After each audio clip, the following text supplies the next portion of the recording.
Bonjour. Bonjour Camille.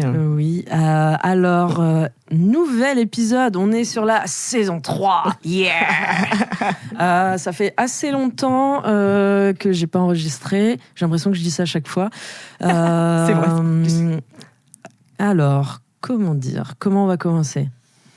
On a pioché un sujet, non, on n'a pas pioché. J'ai un peu triché, j'avoue. Tu m'as évoqué un sujet qui faisait écho à un sujet que j'ai dans mon petit bol à sujet, donc qui est la grosse thématique peur de l'échec. Je te laisse d'abord te présenter, peut-être. Ouais, carrément. Allez, let's go. Donc, Kakou, moi c'est Marie. J'ai fallu que je le fasse. Voilà, j'habite à Rennes depuis presque maintenant 10 ans. Et ça commence à faire à bout. Je fais pas grand-chose de ma vie à part lire, écrire, regarder des films en général. C'est pas mal ce que je fais.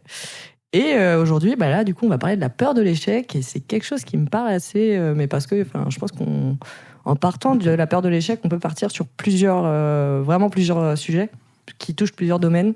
Et c'est ça que je trouvais ça plutôt intéressant. Enfin, je t'en avais déjà parlé. Oui. Et moi, ça me faisait écho à, par exemple, des films que j'ai pu voir ou des musiques que j'ai pu écouter. Qui, en fait, qui définissaient bien, je trouvais, ce truc-là. Mais ça, les recommandations, c'est à la fin. On va attendre la fin. Oui, effectivement. Je rebondis, tu dis que tu fais pas grand-chose, t'es quand même la mère d'un chat. Oui, c'est vrai. Ouais. Écoute, la vie de mère au foyer, c'est pas chose facile. Donc, non. Un beau chat, un très beau chat. Moumou, le meilleur chat du monde. Oui, il a plein de surnoms quand même pour un chat. Hein. Oui, c'est vrai que... Gros mou, moumou. Croque-merde. Ah, c'est de pire en pire. Ok. Merci Tom. Alors, du coup, toi, concrètement... Qu'est-ce que ça t'évoque, sachant que tout à l'heure, on a regardé la définition très simple de l'échec, c'est juste le fait de ne pas finir quelque chose. Ouais. Donc finalement, ça peut être n'importe quoi. Ouais. On pourrait se retrouver en échec tous les jours de notre vie. C'est exactement ça. Tu n'as pas réussi à lasser tes chaussures, c'est un échec. T'as pas bien réussi ta recette de cuisine, c'est un échec. Finalement, ça dépend aussi, c'est une question peut-être de sensibilité aussi, de perception. Ce que toi, tu vois comme un échec, moi, je le verrais peut-être pas comme un échec. C'est ça dépend des personnes, en fait. Et je pense que la peur de l'échec, ça vient aussi d'un grand manque de confiance en soi. Oui, totalement, c'est ce que j'allais dire aussi. Ouais, je pense qu'en fait, de base, si t'as pas...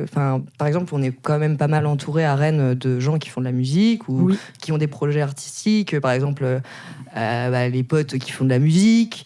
Adèle qui va faire du graphisme, même les copines, Eva qui fait de la flûte traversière, il me semble que c'est ça. Il me semble. Qui ont toutes et tous des projets hyper intéressants et en fait qui s'y mettent à fond et qui réussissent, qui sont vraiment bons. Et c'est vrai que moi à côté, t'as toujours ce truc de comparaison aussi. Je sais pas si toi ça te fait ça parfois, mais tu te compares et tu te dis mais pourquoi moi je réussirais ? À quel moment moi je pourrais réussir à faire ça ? Mais c'est nul de penser comme ça dans un sens parce que si on fait plus rien. Mais quand je me présentais, je disais que je faisais pas grand chose. C'est justement je rebondis là-dessus. C'est aussi parce que j'ai très peur d'entreprendre des choses en fait, de faire des choses. J'ai très peur. Ouais. Et finalement, ça a rebondi avec mon intro épisode 1 où je parle de manque de légitimité. Oui. Et en fait, moi, j'ai encore ce truc-là maintenant, parce que je sais très bien on est trois à écouter ce qui se passe ici, là, concrètement. Et en fait, que dans 2 ans, ça 3000, tu sais peut-être. Après, il n'y a pas non plus, moi, de mon côté, à la base, c'est pas une volonté d'avoir une visibilité. Ouais. C'est vraiment un truc de créer des souvenirs. Un projet vraiment purement personnel de je fais ça m'occupe, ceux qui veulent jouer le jeu c'est bien, ceux qui veulent prendre le temps d'écouter c'est ok, parce que je voyais pas non plus l'intérêt de je garde ça pour moi mais sur mon ordinateur. Oui, mais carrément. Et puis, tu concrétises quand même quelque chose. Moi, je trouve ça hyper. Il y a aussi un peu. Là, ça rejoint le thème que Valentin a fait, le courage. Oui, totalement. Moi, je trouve qu'il y a aussi une part de courage dans le sens où c'est courageux de ta part d'avoir lancé le projet, de bien le mener parce que tu mènes bien ton truc, tu fais petit à petit, tu fais un peu de la communication autour de ça. Et c'est vrai que, moi, je trouve ça génial, tu vois. Je trouve, que tu assumes, que tu montres aux gens, voilà, moi, je fais ça.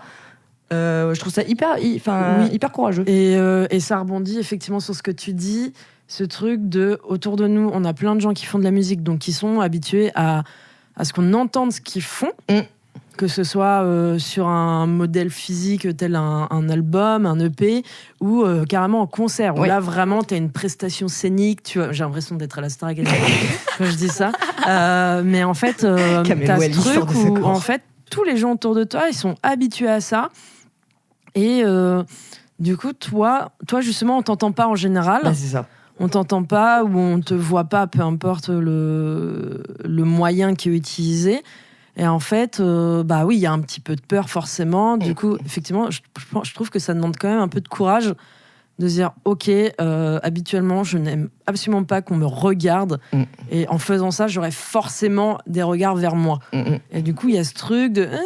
c'est un peu gênant et tout, machin.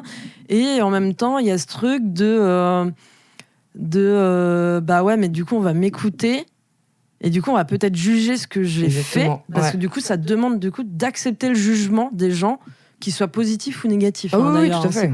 Et puis, même les remarques négatives sont la plupart du temps constructives aussi. Sauf quand tu te fais défoncer pour rien. Là, oui, bien sûr.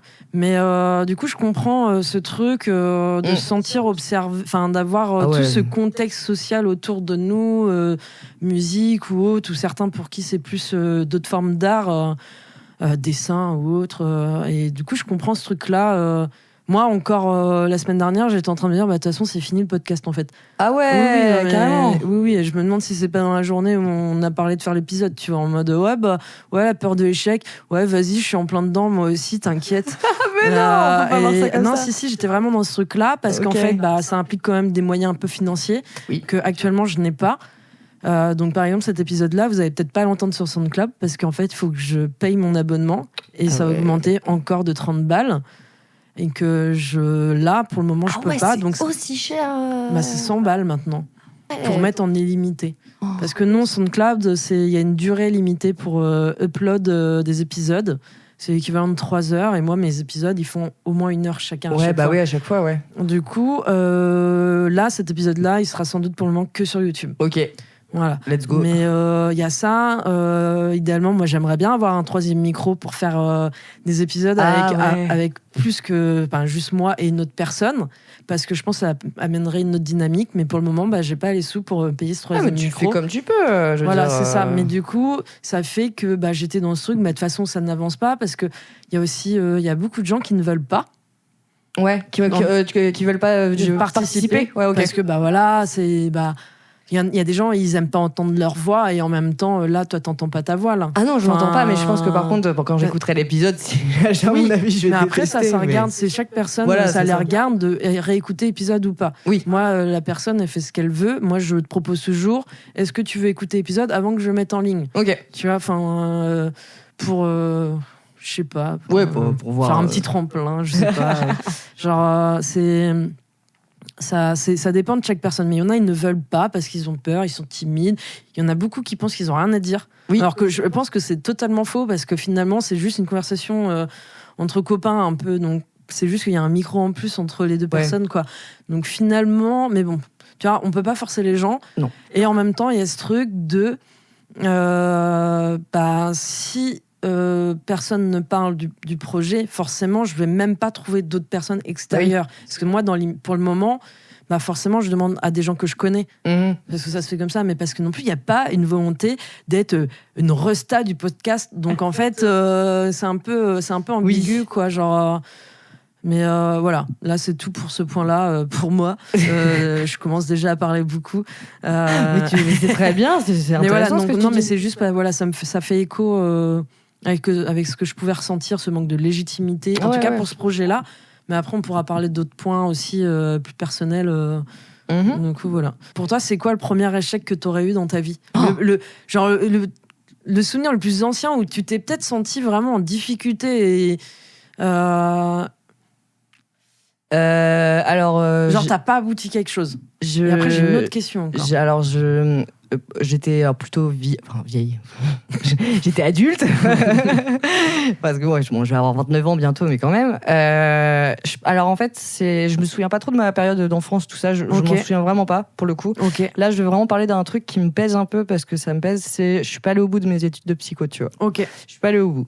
T'as quand même eu ta licence en la volant. Hein. Ouais, j'ai volé ma licence. Mais ça, c'est un autre sujet. Ça, c'est un autre sujet. Mais bon, voilà, dans l'idée, j'ai quand même. Mais je suis pas allée au bout parce que tu vois, donc les 2 premières années se passait super bien. Oui. J'aimais beaucoup. Enfin, à part que j'entendais parler de Freud toute la journée, que j'en pouvais plus. Oui. Parce que bon, entendre parler de phallus toute la journée, bon, bah, il y a un moment, ça va. Enfin, puis bon, la psychologie, c'est autre chose, quoi. Mais en fait, il y avait quand même ce truc-là où j'aimais quand même mes études. Il y avait quand même des choses que j'aimais. Mais je pouvais pas m'empêcher, par exemple, tu vois, de sortir. Je pouvais pas m'empêcher d'avoir envie de sortir, d'avoir envie de pas aller en cours, parce que la fac, bah, c'est un peu, t'es un peu livré à toi-même. Oui. Et je suis pas allée au bout de mes études. J'ai pas été jusqu'au bout, quoi. Et je sais que c'est un truc qui me pèse vachement aujourd'hui. Tout en ayant eu ta licence, quand même. Ouais.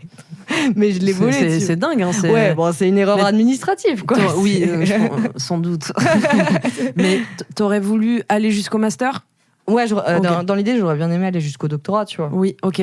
Parce que c'est vrai qu'aujourd'hui, je me rends compte que, là, niveau taf, j'ai fait des tafs qui étaient cool et d'autres qui étaient moins cool. Oui. Par exemple, j'ai fait un service civique dans l'éducation populaire. C'était hyper intéressant. J'ai adoré ce que j'ai fait en service civique. Mais juste après, par exemple, j'ai eu un taf. Et d'ailleurs, ce taf, je pense qu'il a pas mal contribué au fait qu'aujourd'hui, j'ai peur d'entreprendre des choses. D'accord. J'étais médiatrice, entre grosses guillemets, dans les transports en commun. Autant te dire que c'est pas le métier le plus... Comment dire ? C'est très compliqué, parce que déjà, de base, t'es face à des gens qui vont pas savoir pourquoi t'es là. Ils vont se demander à quoi tu sers, pourquoi t'interviens quand il y a un conflit ou ce genre de choses. Sauf que bon, pareil, avec la hiérarchie, on n'était pas trop d'accord. Je citerai pas le nom de la boîte ni rien, mais voilà, on n'était pas trop d'accord sur la définition sur ce qu'était la médiation. Oui. Et je pense que c'est un métier qui m'a vraiment pas mal touchée, moralement du moins, et même dans ce que j'aurais envie d'entreprendre par la suite. Comme si ça t'avait coupé. Coupé l'envie même de voir des gens, tu vois, même de faire des entretiens, ça me fait peur, ça m'angoisse. Après, je trouve que c'est normal sur la partie entretien, je trouve que c'est normal d'avoir un peu une appréhension. Parce qu'en fait, tu dois te présenter, parler de toi et te vendre pendant, on va dire, une demi-heure à des gens qui te connaissent pas et qui vont devoir te juger sur cette demi-heure-là.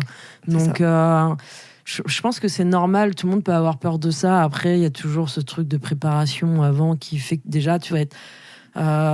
tu auras tes idées un peu plus structurées et donc ce sera un poil plus simple, quoi. Ah bah oui, t'inquiète. Ça veut pas dire que tu feras la différence pour autant, mais t'inquiète que quand j'ai bossé pour la ville de Rennes Métropole, t'inquiète que je connaissais le nom des élus par cœur. Il y avait pas de souci. Mais parce que je voulais vraiment ce taf là aussi, c'était en rapport avec l'écologie, quelque chose qui me tient à cœur. Bon, pareil, je suis pas allée au bout de ce taf là parce que j'avais des problèmes de santé. Oui. Mais ceci dit, là, tu vois, tu me demandais un moment où j'ai eu un échec. J'estime quand même que j'ai pu prendre en main certains de mes problèmes de santé. Ok. De manière assez drastique quand même. Ouais. Par hospitalisation. Oui. J'ai aucun mal à en parler. Oui, de prendre cette décision-là. De vouloir prendre du temps pour soi. Oui. Pas chez soi, mais dans un environnement où t'es livré à toi-même d'une certaine manière. Tu penses qu'à toi, Oui. Et ça, j'estime que par contre, j'ai réussi quand même à prendre soin de moi d'une certaine manière. Ok. Mais je pense que c'est peut-être une des seules fois où j'estime vraiment avoir réussi. Alors qu'il y a peut-être d'autres moments où j'ai réussi à faire des choses, mais là, ça me... Peut-être qu'en discutant, ça va venir. Peut-être que je me rappelais de certains moments, mais... Mais tu parlais de ta licence. Alors là, j'essaie de me souvenir. Qu'est-ce qui t'a empêché de faire ton master ? Alors... parce que je sais que t'avais dû déménager, mais... il y avait ce facteur-là où c'était un peu compliqué, mais... Alors, je me souviens que... T'es pas obligé de donner les détails, mais... Non, mais en fait, je m'étais séparée de mon ex-copine à ce moment-là. Donc c'est vrai que j'allais pas très très bien. Et c'est vrai que sur la dernière année, t'allais plus trop en cours aussi. Ouais, non, il y avait non, déjà ce truc-là. J'allais plus trop en cours. Vu que j'avais déménagé en plein centre-ville de Rennes, dans un appart où je faisais, tu sais, j'invitais tout le monde, c'est n'importe quoi là-dedans. Voilà, mais je l'ai choisi. Enfin, j'ai fait ces choix-là à ce moment-là. Oui. Maintenant, je vais pas aller pleurer sur mon sort. Hein. Il faut aussi admettre que j'ai merdé d'une certaine manière. Ouais, d'accord. Mais je sais qu'il y a eu du coup la rupture qui m'avait fait vachement de mal. Il y avait aussi je sais que mes parents étaient très... Bon, ce qui fait qu'aujourd'hui, nos relations ne sont pas toujours simples. Mais pour eux, la fac, c'est n'importe quoi. Ils t'ont pas poussé forcément, quoi. Non, voilà. Et puis, je leur faisais peur. Eux-mêmes me disaient que je leur faisais peur pour mon avenir, parce que je savais pas trop où aller. Bon, on va pas se mentir. Multifacteur qui fait que sur le moment, t'es pas en confiance 100% avec toi-même et de prendre ta décision de non, je le ferai quand même, quoi. Bah, c'est ça, parce qu'en plus, tu vois, j'avais des cours, genre par exemple, je prends un cours que je trouvais hyper intéressant, mais j'étais nulle, oh là là, c'était n'importe quoi, neurosciences. C'est trop intéressant. Mais en fait, j'ai pas de mémoire. Donc du coup, tout ce que je voulais apprendre, j'y arrivais pas. Alors que j'avais un autre cours, c'était femmes et hommes en société. Vu que c'est un sujet que je bouquine beaucoup là-dessus, j'ai beaucoup bouquiné là-dessus, c'est un sujet même dont on a parlé toutes les deux ou avec d'autres personnes assez souvent. Là, par contre, j'avais des notes de ouf parce qu'en fait, ça demandait juste de la réflexion. En fait, ça te demandait plus de réflexion que du par cœur. Mais par exemple, le par cœur, je peux pas. Ah ouais, non, je comprends. Je trouve ça moi, je trouve ça plus abrutissant qu'autre chose, tu vois. Après, si tu apprends sans comprendre, c'est ça n'a pas de sens. Alors effectivement, parce que du coup, tu peux pas si on te pose une question qui sort du chemin, tu auras plus de mal à répondre. Peut-être, j'imagine. C'est ça. Et en fait, par contre, j'adorais aller en cours de neurosciences, mais j'étais nulle. J'étais vraiment nulle. C'est vachement utilisé, je crois, les neurosciences maintenant en formation un peu management et tout. Non, mais laisse tomber, non, mais je pense pour bosser sur tout ce qui est intelligence émotionnelle ou peut-être des choses comme ça, non? Alors sur YouTube, il y a un Roro. Je sais pas si tu vois un créatif, je sais pas si tu te souviens. Oui, je connais le nom. En fait, il fait des réacts parfois, justement sur ces gens-là qui vendent des formations et sur la PNL. Alors voilà. Et c'est vrai que bon, moi du coup, vu que je regarde ces vidéos, j'ai un avis un peu fait de ce qu'est la PNL du coup. Mais parce qu'en fait, c'est comme tu dis, en fait, ça rapporte beaucoup d'argent à ces gens-là, mais derrière, ça te vend des formations. Mais est-ce qu'on en sait plus au final, tu vois? Est-ce que la personne au final va être bien? C'est aussi ça le délire, quoi. Moi, je pensais plutôt à des formations. Tu sais, t'es déjà dans une entreprise et puis tu sais, t'as le droit à des formations tout au long de ta carrière. Et du coup, tu as des thématiques comme ça. Moi, j'ai déjà vu ça.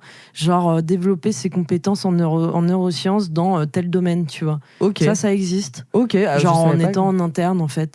Et des fois, tu sais, c'est des formations, c'est des webinaires de 3 heures. Hein. Alors, un webinaire, pour ceux qui savent pas, c'est un séminaire via Internet. En fait, c'est juste une formation en ligne, en fait. Enfin, c'est soit des fois, tu as quelqu'un qui présente... qui est et t'as d'autres gens qui sont d'autres participants et tout et t'écoutes en fait quelqu'un parler de son PowerPoint et tu peux avoir des questions-réponses aussi des fois. Barbelon? Non, pas forcément. Non, il y a des webinaires très intéressants. Moi, j'ai fait un webinaire sur la gestion du stress par rapport à la respiration l'autre jour. Je n'ai rien appris de plus. C'est ça le problème, c'est que j'ai rien appris de plus. De plus que tu savais déjà ou... Oui, c'était en mode genre si tu te retrouves dans une situation de stress, tu vois, genre peut-être, tu t'écartes de ton bureau. Oui, Tu tends les jambes, enfin, tu fais des exercices de respiration que tu peux retrouver dans le yoga d'ailleurs. Genre, penser par rapport à ta respiration du ventre, tu vois, éviter de respirer par la bouche, mais plutôt par le nez, des choses comme ça, parce qu'en fait, c'est des techniques de respiration qui réduisent la tension artérielle et donc le stress. D'accord. Voilà. Tu en as également sur un podcast de vulgarisation, c'est ça, de développement personnel. Alors le développement personnel, j'ai mon avis dessus, mais bon, après, chacun, si des gens se retrouvent bien dedans. Est-ce que quand tu penses à développement personnel, t'imagines un mec derrière un pupitre qui dit allez, faites-le, Yes, tu peux le faire, tu es beau et courageux. Alors là, tu penses à ça ou en fait, ça c'est très américain quand même. Ouais, alors ça me fait penser à un film d'horreur que j'ai vu où c'est ouais non mais ouais voilà, ça me fait penser à un film d'horreur mais qui est cool, qui est très très bien, le dernier exorcisme. Ok. Très très bien, je le conseille. Mais parce que le mec, c'est un prêtre, il est un peu comme ça, oui, oui. dans l'église, tu vois, il pousse les gens. Bah non, en fait, moi, développement personnel, pour moi, là où je vois le problème, après, c'est que mon avis, ça n'engage que moi, c'est qu'en fait, on va te dire quoi faire, mais on va pas prendre en compte ce que tu penses. Ta psyché, en fait, on va pas la prendre en compte. D'accord. Oui, c'est des conseils généraux. Voilà. Et finalement, après, j'imagine qu'il y a peut-être d'autres bouquins peut-être qui précisent bien. Attention, chaque technique est propre à chacun et chaque astuce, chaque outil. C'est ça. Enfin oui, il y a ce truc-là où il faut faire effectivement très attention et. Faut pas s'oublier non plus. Je pense qu'il faut faire attention à ce que nous on ressent sur le moment, notre vécu, voilà. Oui. Et je sais qu'il y a un psychologue allemand qui a du coup fait développement personnel et qui a inclus un peu le psychologique. Alors, j'ai plus le nom du mec et j'ai plus du tout. Alors je suis désolée, je balance des infos, mais voilà. Et là, je trouvais ça plus intéressant. Parce que du coup, on prend vraiment la personne en tant que telle. Plutôt que de faire, comme tu dis, des généralités. Faites ça pour aller mieux. Si tu te réveilles à telle heure, tu fais tac, tac, tac, des petites... Ouais. Après, il y a des choses de base qui aident quand même. Ah oui, ça, j'en doute pas. Qui aident quand même à garder une stabilité, mais ça ne suffit pas, je pense. Ouais. Parce que ce qui te convient à toi ne convient peut-être pas à la personne en face. Donc, par exemple, effectivement, tout ce qui est bien manger, faire du sport et dormir à des heures régulières, il n'y a pas besoin d'être coach en développement personnel pour savoir ça.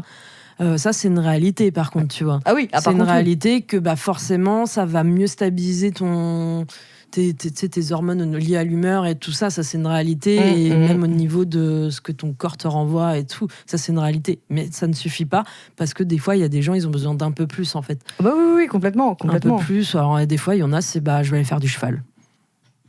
Non, mais la thérapie par les équidés, ça existe. Hein. Sérieux ? Bien sûr. Bien sûr. Et beaucoup, je sais que ça se fait beaucoup pour les personnes qui ont des troubles autistiques assez sévères. Ok, d'accord. Parce qu'en fait, le cheval, ça peut être un peu... Je crois que c'est ça, je dis peut-être des bêtises, mais je crois qu'il y a tout ce principe que le cheval, c'est comme si c'était un miroir de toi. T'as peur, il va avoir peur. Oui, tu vois. Après, c'est comme beaucoup d'animaux. Oui, les mais chats, ça se fait beaucoup, la thérapie au travers de l'équitation, même juste le principe de brosser l'animal et des choses comme ça. C'est des choses qui existent totalement, comme la thérapie par la musique, d'ailleurs, ça existe. Oui, tout à fait. Donc, voilà. Non, mais je savais pas pour les chevaux. Je sais que par contre, moi, ça me détendrait. Tu vois, à la limite, ça va me détendre plus qu'autre chose si on me dit, par exemple, alors j'ai un problème avec le fait de monter à cheval. Oui. Voilà, ça c'est pareil, ça m'en regarde que moi. Oui. Mais par exemple, m'en occuper, je pense que je kifferais trop, tu vois. Ça me ferait du bien. Je serais trop bien à rester avec l'animal, le brosser, prendre soin de lui. Ah ouais, carrément, ça par contre. Parce qu'en fait, je pense qu'il doit y avoir ce truc de, effectivement, ça te détend, donc du coup, ton cerveau, il souffle un coup. En même temps, tu fais quelque chose qui, entre guillemets, a une utilité, parce que le cheval, a priori, à un moment donné, il a peut-être besoin d'être lavé, effectivement. C'est mieux. Tu vois, puis en fait, lui aussi, je pense que ça le détend d'être brossé, d'être caressé, carrément. Et tout ça, ça le détend forcément. Donc ça fait qu'il y a aussi le bien-être de l'animal en face. Et en fin de compte, je pense que tu as ce truc de t'as l'impression de faire quelque chose d'utile. Ouais, carrément. Tu vois, et donc, ça fait que ton esprit va être aussi un peu ailleurs. La question, c'est de savoir, est-ce que quand tu fais quelque chose qui te fait du bien, est-ce que ça te bloque tes pensées négatives juste le temps de ce truc-là ? Et après, quand tu arrêtes, hop, tu y replonges, ou vraiment ça te permet juste de prendre du recul en disant, mais non, finalement, c'est bête. Je pense que ça dépend des personnes. Ouais. Je pense qu'il y a des personnes qui ont vraiment... ça va pas. Oui. Ça va vraiment pas. Et que peut-être ces personnes vont comment dire... mettre en place des choses pour aller mieux, mais qu'en fait, tellement submergé que ça va pas du tout. Et ça passe pas, en fait. Malgré tous les efforts faits pour essayer d'aller mieux, ça marche pas. Et d'autres personnes, carrément, qui vont beaucoup plus prendre de recul. Enfin, j'ai plein d'exemples en tête de plein de potes qui ont du jour au lendemain pris du recul, en fait, ou même des fois, c'est juste se séparer, peut-être, parfois ton cercle d'amis. Oui, des fois, c'est des gens juste dans ton entourage. Ouais, qui en fait vont pendant quelques semaines. Bon, bah là, j'ai besoin de prendre une pause. Là, j'ai besoin de. Voilà. Et bah, la personne fait son truc et ça va mieux, tu vois. Ouais. Et je pense que ça dépend vraiment des gens. Je pense que ça dépend de comment tu t'appréhendes. Et si t'es plutôt d'une nature stressée, angoissée, enfin, je sais que. Bah, ça revient à la peur de l'échec, c'est de l'angoisse en fait. Oui. T'es angoissé de pas réussir en fait. Oui, et effectivement, pour rebondir sur le thème initial, effectivement, c'est comme tu parlais de, tu l'as très bien dit dès le début, c'est un manque de confiance en soi. Et donc, effectivement, c'est de l'angoisse qui parle en fait. C'est pas toi qui parle, c'est l'angoisse qui parle, c'est l'anxiété qui va te dire tu vas pas réussir. Alors, il y a des gens, ils ont des petites voix dans leur tête. Je sais pas si tu vois ce que je veux dire. Alors, je parle pas de personnes qui entendent des voix, je parle pas de ça. Je parle vraiment de cette voix interne, en fait, qui te dit... moi, je l'ai, cette petite voix, des fois, qui te dit, tu vas pas réussir, t'es qu'une merde et machin, blablabla. Il y en a, ils entendent pas cette petite voix, genre, c'est... allez, je fais mon chemin. Ça, je trouve ça ouf. Ouais. Je trouve ça dingue. Ouais. Et alors, est-ce que c'est la voix de l'anxiété je sais pas, ou est-ce que c'est... je sais pas comment dire, mais en fait, merde, j'ai complètement perdu le fil. J'ai perdu le fil. L'angoisse qui parle, l'anxiété, et c'est ça en fait qui est compliqué. Mais des fois, j'ai l'impression qu'il faut se forcer à en fait, c'est ça. Allez, la tête dedans, la première là. C'est ça. En fait, c'est ça, et je pense que c'est aussi une partie qui est hyper dure parce que c'est là que tu dois te faire violence et qu'en fait t'as peur, t'es pas bien, t'es en PLS complète et là tu te dis non, là faut y aller, là il faut même pour toi en fait, parce que en fait à force de rien faire parce que t'as peur, tu vas se bloquer dans ton truc. Et moi, tu fais rien du coup. Et c'est un peu moi ce qui m'arrive en ce moment. C'est vrai que c'est un peu le cas. Je suis un peu dans un état où, comme je t'ai dit, je fais pas grand chose. Et du coup, j'ai peur d'entreprendre des choses. Par exemple, rien que j'ai déjà refait tous mes CV pour trouver une taf, tout ça, voilà. Mais rien que le fait d'aller déposer un CV, mais je suis en panique. Tu sais qu'il y a les mails qui existent. Ouais, je sais, mais Qui c'est qui dépose encore des CV Moi. Dans les magasins, oui, mais... Moi, je fais ça. Ouais, après, ça dépend de ce que tu cherches, mais... Après, il faut que j'enlève 2-3 piercings aussi, je pense, parce que je crois qu'ils aiment pas trop. Ça dépend. Non, ça dépend. Ouais, ça dépend. C'est... En tout cas... Attends. Ton piercing, la narine, c'est totalement accepté. Ça... C'est hyper random, je pense, même. Oui. Et après, ça dépend vraiment de ce que tu fais. J'ai envie de te dire, hôtesse d'accueil pour un événement professionnel avec que des bourgeois, je te dirais, parce que... Alors, je ne tolère pas ça, mais je serais pas étonnée qu'on te dise, enlève ça. Parce qu'en fait, il y en a qui ont des critères très, très tradis et tout. Mais typiquement, j'ai envie de te dire, c'est aussi à toi de dire, vous me voulez pas comme je suis. Ouais, c'est ça. C'est que ça va pas matcher en fait. Complètement. Moi, je sais que je refuse complètement. Si on me demandait de les enlever, je dirais, je vois pas ce que ça change à mon travail. Je peux très bien travailler avec mes piercings. Je peux très bien travailler sans, c'est clair. Mais si j'ai décidé de les faire, c'est que j'ai envie de les garder. Oui, aussi. bien sûr. Oui, donc, totalement. Voilà. Mais je rebondis sur la question que je t'ai posée, le plus vieux souvenir d'échec. Moi, j'aurais plutôt l'impression, pour ma part, que c'est tout ce qui est lié à l'école. Ok. Donc, le fait de... Tu sais, les interros... les dictées. Non, pas tant les dictées, mais vraiment les devoirs... comment on appelle ça, là, les devoirs sur table, quoi. Genre les contrôles, quoi. Ouais, les contrôles. Moi, c'était vraiment ce truc, surtout en maths. Mais je sais à peine compter, comment je vais faire, et vraiment, j'avoue que j'avais toujours, je posais toujours un petit œil sur la copie à côté, normal. Parce qu'en fait, je savais tellement que je comprenais, en fait, j'étais juste réaliste avec moi-même, je ne comprends pas ce qui se passe autour de moi, je comprends pas la méthode, je comprends pas ce que me dit le prof, et du coup, il y avait ce truc de putain, je vais me foirer, quoi. Moi, j'ai plus l'impression que c'était juste parce que j'étais réaliste. Que tu te disais, je suis nul en maths, je vais pas y arriver. Ça, Et l'objectif, c'était, bon, allez, on vise un 8. Genre, franchement, j'ai eu des notes bien plus basses que ça en maths. Enfin, j'ai eu des 2, des 4.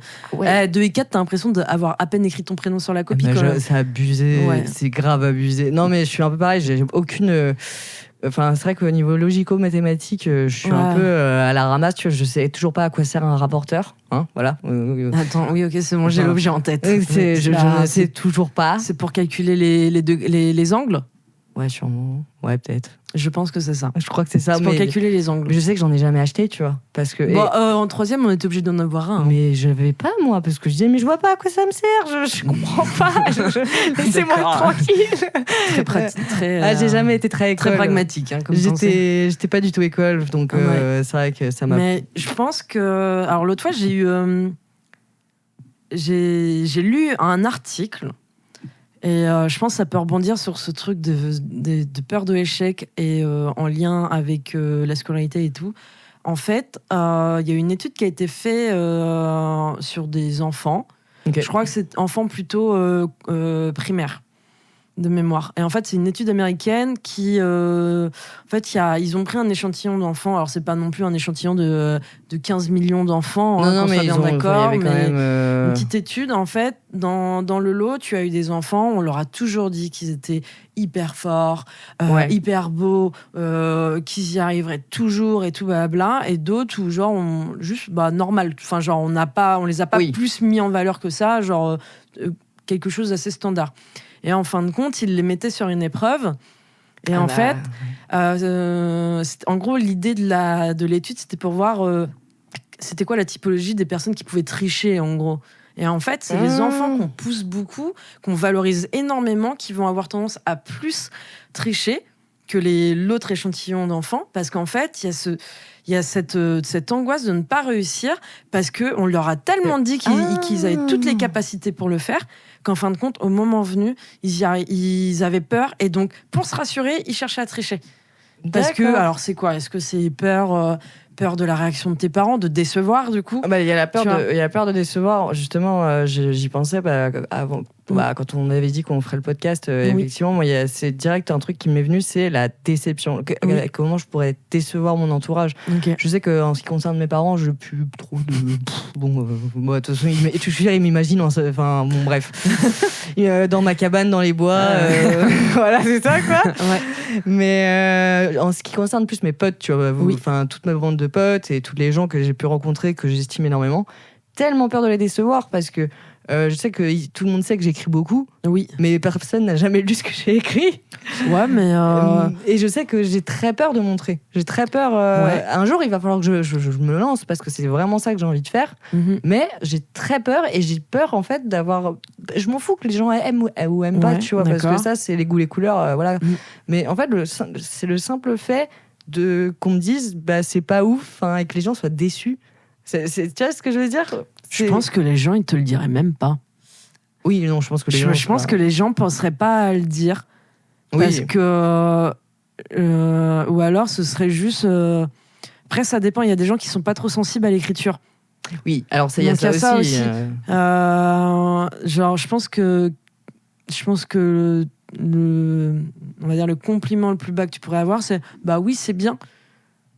Mais parce que pourquoi ? Peut-être parce que juste cette personne n'est pas sensible à ça, et du coup il y en a aussi, ils ont pas une bonne structure grammaticale et tout ça, donc en fin de compte ils ont peut-être pas d'échantillon de référence non plus, tu vois. Oui, sûr, mais il y a aussi le fait de se comparer, comme on disait tout à l'heure. Tu vois, moi, c'est vrai que j'aime bien lire. Et à chaque fois que je lis un truc que je trouve exceptionnel, déjà, je peux pas m'empêcher d'en parler à tout le monde pendant 2 mois. Et comment... Mais je peux pas m'empêcher de me comparer et de me dire, mais en fait, cette personne fait ça très bien. Elle le fait depuis très longtemps. Pourquoi moi, qui débarque là sans... que personne ne connaît, pourquoi est-ce qu'on me lirait ? Pourquoi, comment je pourrais sortir du lot, en fait ? Et je pense que c'est là que je me dis, non, mais c'est pas possible, en fait. Ça, c'est tout un travail de comment vendre son produit, en fait. C'est ça, et moi, je sais pas. Genre, et en même temps, nous, dans la sphère privée, amicale, honnêtement, on ne t'attend pas forcément sur ce genre de thématique. On sait que tu écris, mais on t'attend pas non en fait on t'attend pas au tournant, il y a pas d'attente. Oui, non mais bien sûr. Il y a pas d'attente, donc en fait si tu nous fais dire ah oui bah c'est trop cool, tu vois, trop bien, genre merci pour la confiance ou je sais pas, tu vois. Ah non mais de ouf. Genre mais je pense que c'est vraiment un truc que je me mets toute seule quoi en tête, genre je vais décevoir les gens autour de moi si je réussis pas quoi. Alors qu'en fait on s'en fout totalement. Bah oui. On s'en fout et en fait c'est ce truc là, c'est que la petite voix de l'anxiété, il faut qu'elle se change en voix de je m'en fous totalement. Mais complètement. Par contre oui, il y a toujours faut passer le cap de faire montrer son travail à quelqu'un d'autre. Ah ouais, ça c'est. Moi, je suis admirative vraiment, mais même toi, hein, pour ton podcast, hein, je suis admirative du fait que que ce soit les potes qui font de la musique, que ce soit les potes qui soient graphistes, que ce soit les potes qui vont, je sais pas, qui vont écrire aussi, qui vont dessiner, qui vont. Je suis admirative quand ils ou elles me montrent leurs travaux, en fait, ou qui montrent leurs travaux au tout le monde, tu vois. Et même quand tu t'en parlais tout à l'heure, les musiciens et musiciennes qui montent sur scène, tous les regards posés sur eux. Mais moi, je suis admirative parce que je me dis, mais je ne pourrais pas, mais je me fais pipi dessus. Et en même temps, c'est pas parce que tu acceptes de monter sur scène que t'es pas stressé. Ah bah oui, ils sont... Tu vois, genre il y a des grands artistes, quand je dis des grands artistes, des gens méga connus qui, je pense, sont encore stressés de monter sur scène et qui du coup ont peut-être des petits rituels avant pour souffler un petit coup. Tu vois, genre... comme tu disais tout à l'heure, les rituels par rapport au webinaire. Le webinaire, oui. Et où les petites techniques pour se détendre, c'est peut-être ça. Il y a peut-être qu'effectivement ils font ça et c'est plus dans manger un truc qui fait du bien, parler, tu vois, écouter de la musique, être dans le silence, peu importe. Après c'est. Oui, ça dépend des personnes. Oui, c'est encore. Moi non plus, je pourrais pas. Ah, non, genre par exemple. Tout ce qui est, par exemple, t'arrives à un spectacle et pendant le spectacle, à un moment donné, il y a ce truc d'interpeller quelqu'un dans le public. Oh, l'angoisse. Moi, je peux pas. Hein. Moi, je peux pas. Ça a failli m'arriver quand même 2 fois. Non. Très gênée. Hein. Genre, il y a une fois, c'était la personne à côté de moi. Genre, j'ai trop eu peur. Je me suis dit. En plus, j'étais allée au spectacle toute seule. Hein. Donc là, je me suis dit, il y a vraiment, si je fais ça, c'est moi versus le public que des gens que je connais pas, quoi. Genre, c'était pour Jérôme Niel. Parce que pourquoi il demandait à faire un concours de crêpes sur la scène parce que on était à Rennes, donc en Bretagne. Aussi con que ça. Et en fait, il faisait tout le temps intervenir des gens sur la scène pour une espèce de petite activité. Donc à Rennes, c'était les crêpes. Donc il y avait une meuf et un gars qui faisaient des crêpes. Donc la production avait préparé de la pâte à crêpes avant. Genre ils avaient ramené des billigs et tout. C'est ça, billig? Ouais, c'est un billig, ouais. Genre ils avaient ramené ça et tout pour faire des crêpes sur la scène. Est-ce que tu saurais faire des crêpes, toi? Bah oui. Moi, je sais pas faire de crêpes. Je sais pas faire la pâte, je regarde toujours. Mais je crois qu'il y a ce truc de la règle de 3 œufs.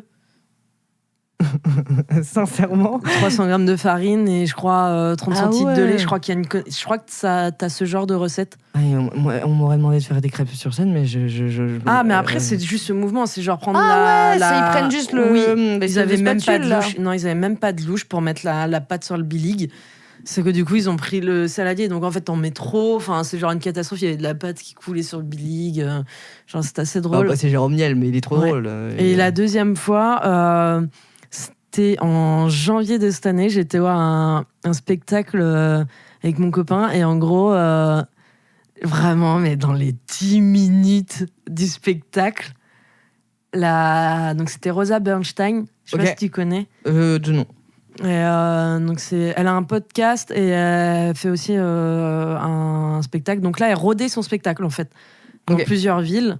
Et à Rennes, en gros, au bout de 10 minutes, elle dit... Oui, est-ce qu'il y en a qui ont rencontré leur partenaire via les réseaux? Et là... Oh non. Là, du coup, c'est le cas. Oui. Et du coup, il y avait vraiment ce truc de... Oh, putain. Non, dis rien et tout. Mais typiquement, je sais très bien que mon copain, il aurait été capable de lever la main. Je le sais. Il l'a pas fait, mais je le sais. Il l'a pas fait, du coup? Non, il l'a pas fait. Ah non, mais trop mal. Et du coup, c'était... Il y a d'autres gens, et du coup, elle leur a parlé et tout. Enfin, tu vois... je peux comprendre. Moi, j'étais en mode, non, je veux me cacher, tu vois. C'est typiquement le genre de situation où il faut que je me cache. Je comprends. Ouais, je comprends. Moi, je sais que les situations où je suis vraiment mal à l'aise, où j'ai vraiment pas envie qu'on me voit, c'est par exemple quand je regarde un film qui me fait pleurer. Mais parce que tu vois, quand je pleure devant un film, tu vois l'âne dans Shrek, bah tu l'imagines pleurer. Bah c'est un peu ça en fait. C'est que je suis ridicule quand je pleure devant un film. Et en fait, j'ai pas envie que les gens voient ça. Parce qu'il y a aussi ce côté où je trouve que quand tu regardes un film et que tu sais pertinemment que tu vas pas être bien, je sais que la dernière fois que je suis allée voir un film où j'ai pleuré pendant les 3/4 du film, je ne rigole pas, hein, j'ai vraiment pleuré tout le temps. Mais il était magnifique ce film, hein, et j'en parlerai à la fin. Okay. Mais je sais que j'aimerais pas qu'on me voit dans cet état-là. Ah oui. Parce que, je pleurais à chaudes larmes et je pense que les gens ils se foutraient juste de ma tête, genre mais ça va, mais respire quoi. Mais oui, c'est ce qui lui arrive à la dame est plus profond que le film, non quand même. J'étais tout devant, tu vois, je regardais, j'étais toute seule devant. Attends, t'es team à être au premier rang au cinéma. Ah ouais, mais tu dois avoir mal au cervical. Mais pour ce film-là, il n'y avait pas le choix. Ouais. Ah ouais, mais j'en parlerai à la fin, mais oh là là, c'était. Mais par contre, voilà, j'étais toute seule, j'ai tout pris en pleine tête, et tu vois, quand il y a le générique de fin avec tous les noms, bah moi je pleurais, et les gens ils étaient là, genre, un peu gênés, genre, oh là là, ça a pas l'air d'aller. Ah, j'étais pas bien. Mais il faut pas me voir, je détesterais qu'on me voit dans cet état-là. Okay. Bon, après, j'ai acheté le DVD, donc. Ok. C'est le DVD que t'as mis en story l'autre fois. Ouais. Ok, d'accord, je vois. Ouais. Mais moi, j'ai pleuré sur Vice Versa 2 au cinéma. Il est bien. J'ai pleuré au bout de 2 minutes de film. Je crois que j'étais pas bien ce jour-là en fait. Et en fait, moi je suis pas objective sur le film. Le premier m'a tellement. Ouais, toi ça t'a. Il m'a tellement flingué, genre mais dans tous les sens, genre positivement, négativement et tout. Genre je trouve ça hyper intelligent comme principe de film en fait. De fou.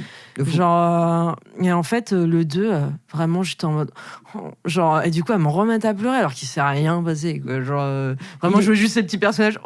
Genre trop mignon et tout, genre à pleurer et tout, puis après je me remets à pleurer et après je me remets à pleurer à la fin et tout, enfin vraiment j'ai pleuré au début, au milieu et à la fin et tout. Ah bah Antoine m'a dit qu'il était pas mal, il était drôle aussi quand même. Ouais quand même, enfin et justement le deuxième il parle plus de l'anxiété. Ok. De l'anxiété et du regard des autres et des choses comme ça. Ouais, parce qu'elle rentre dans l'adolescence. Oui, exactement. Ouais, donc c'est. Exactement, parce que justement, le début du film, c'est en mode. T'as en gros la sonnette d'alarme de la puberté qui débarque. Et en gros, c'est là qu'il y a toutes les nouvelles émotions qui arrivent, dont l'anxiété, pardon. Ok. En gros, c'est ça l'idée du film. Genre, et l'autre film où j'ai pleuré, j'étais toute seule. Et c'est Nous les Leroy. Mais je pense que les gens ils comprendraient pas pourquoi. Mais en fait, c'est un film de Florent Bernard et genre j'ai chialé pareil dans les 2 minutes du film. Ah, il est pas sorti récemment ce film ? Il est sorti au printemps. Ah ouais, ça me dit un truc. Ouais, et mais c'est avec Charlotte Gainsbourg. Oui, exactement. Ouais. J'en parlerai plus tard, mais j'ai vraiment chialé dans les 5 premières minutes du film parce qu'en fait, c'est dans le montage, les 5 premières minutes racontaient déjà énormément de choses. Et moi, c'est des trucs où je crois que plus je vieillis et plus je suis sensible à des trucs. Il y a peut-être de ça, hein, tu sais, on approche la trentaine, à mon avis. Là, tu comprenais dans le montage qu'en fait, c'était genre un couple qui se rencontre jeune et tout machin, ils s'amusent, ils rigolent et tout machin. Ensuite, il y a des étapes en mode genre il y a l'emménagement, les enfants et tout machin. Et en fait, au fur et à mesure de l'avancée de leur couple. Donc, genre, on est sur une période de 30 ans, peut-être, tu vois. Ah oui, d'accord. Oui. Genre 20-30 ans, et en fait, ils s'éloignent, et en fait, moi, ça m'a trop fait mal au cœur.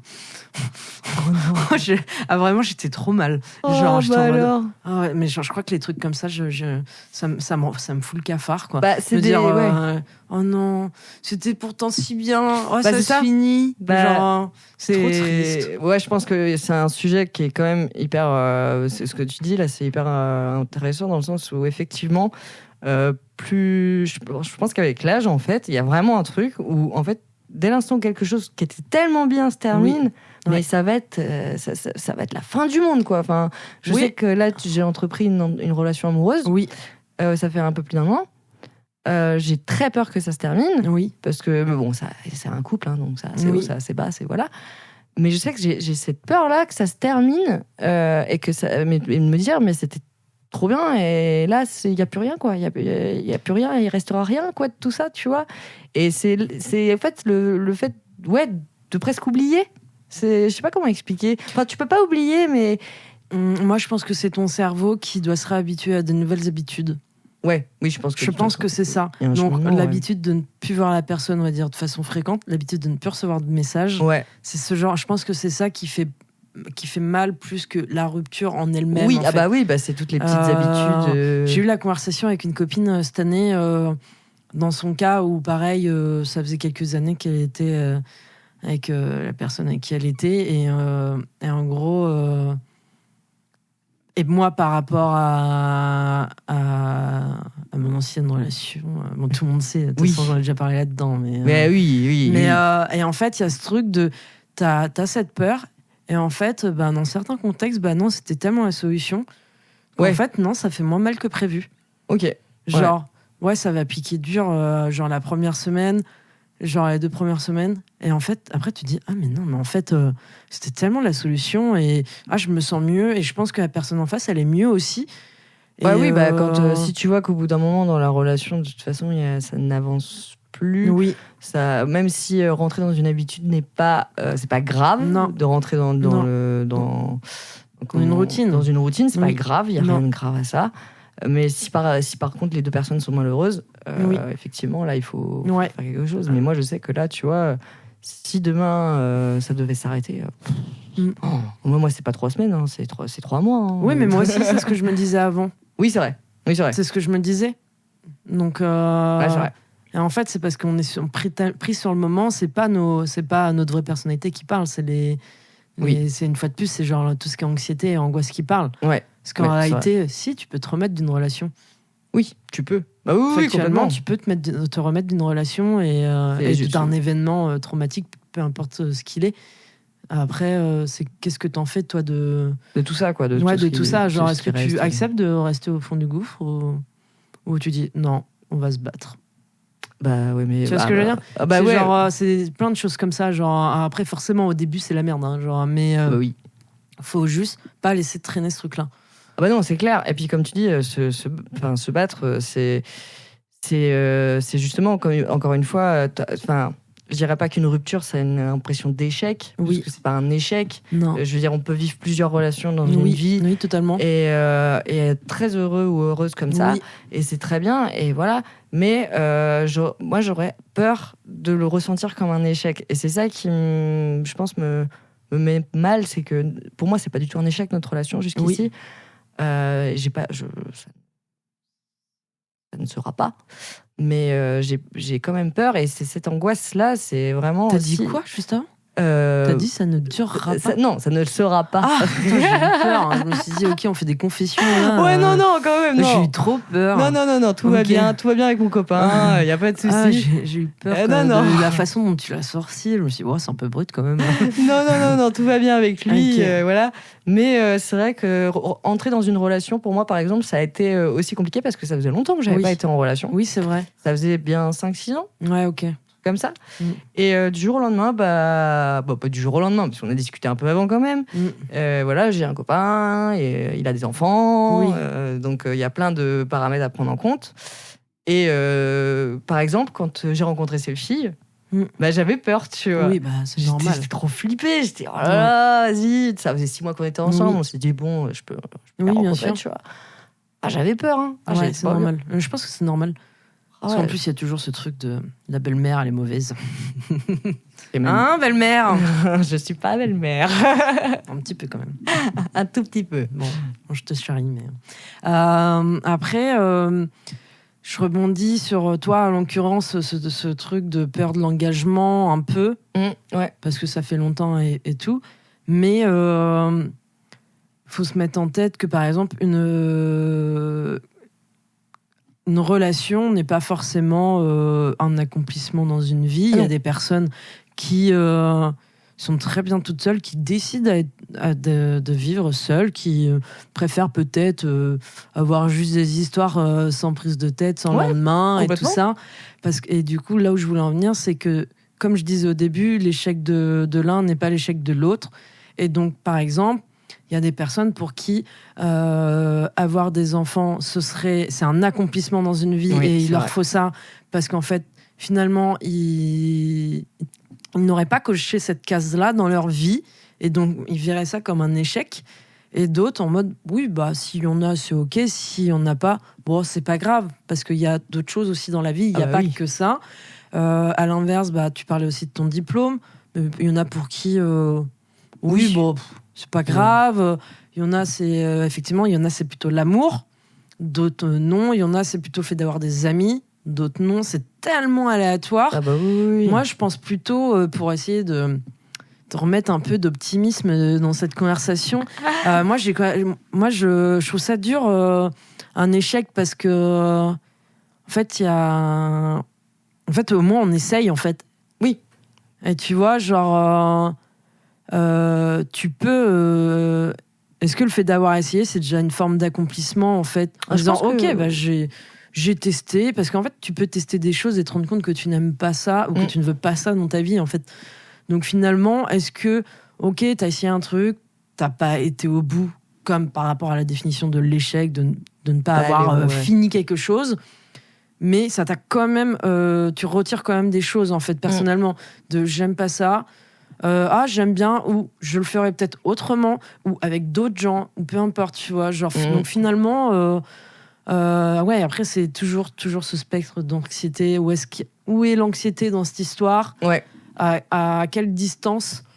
Moi, là, de mon côté, moi, j'aurais plutôt tendance à dire que si je dois avoir une peur de l'échec liée à quelque chose, ce serait plutôt au niveau professionnel. Ok. D'avoir envie d'avoir un travail qui me plaise, parce qu'en fait, c'est quelque chose qui occupe une grosse partie de notre vie pendant longtemps. Ouais. Jusqu'à 67 ans, genre à 64, 67 ans, ça dépend.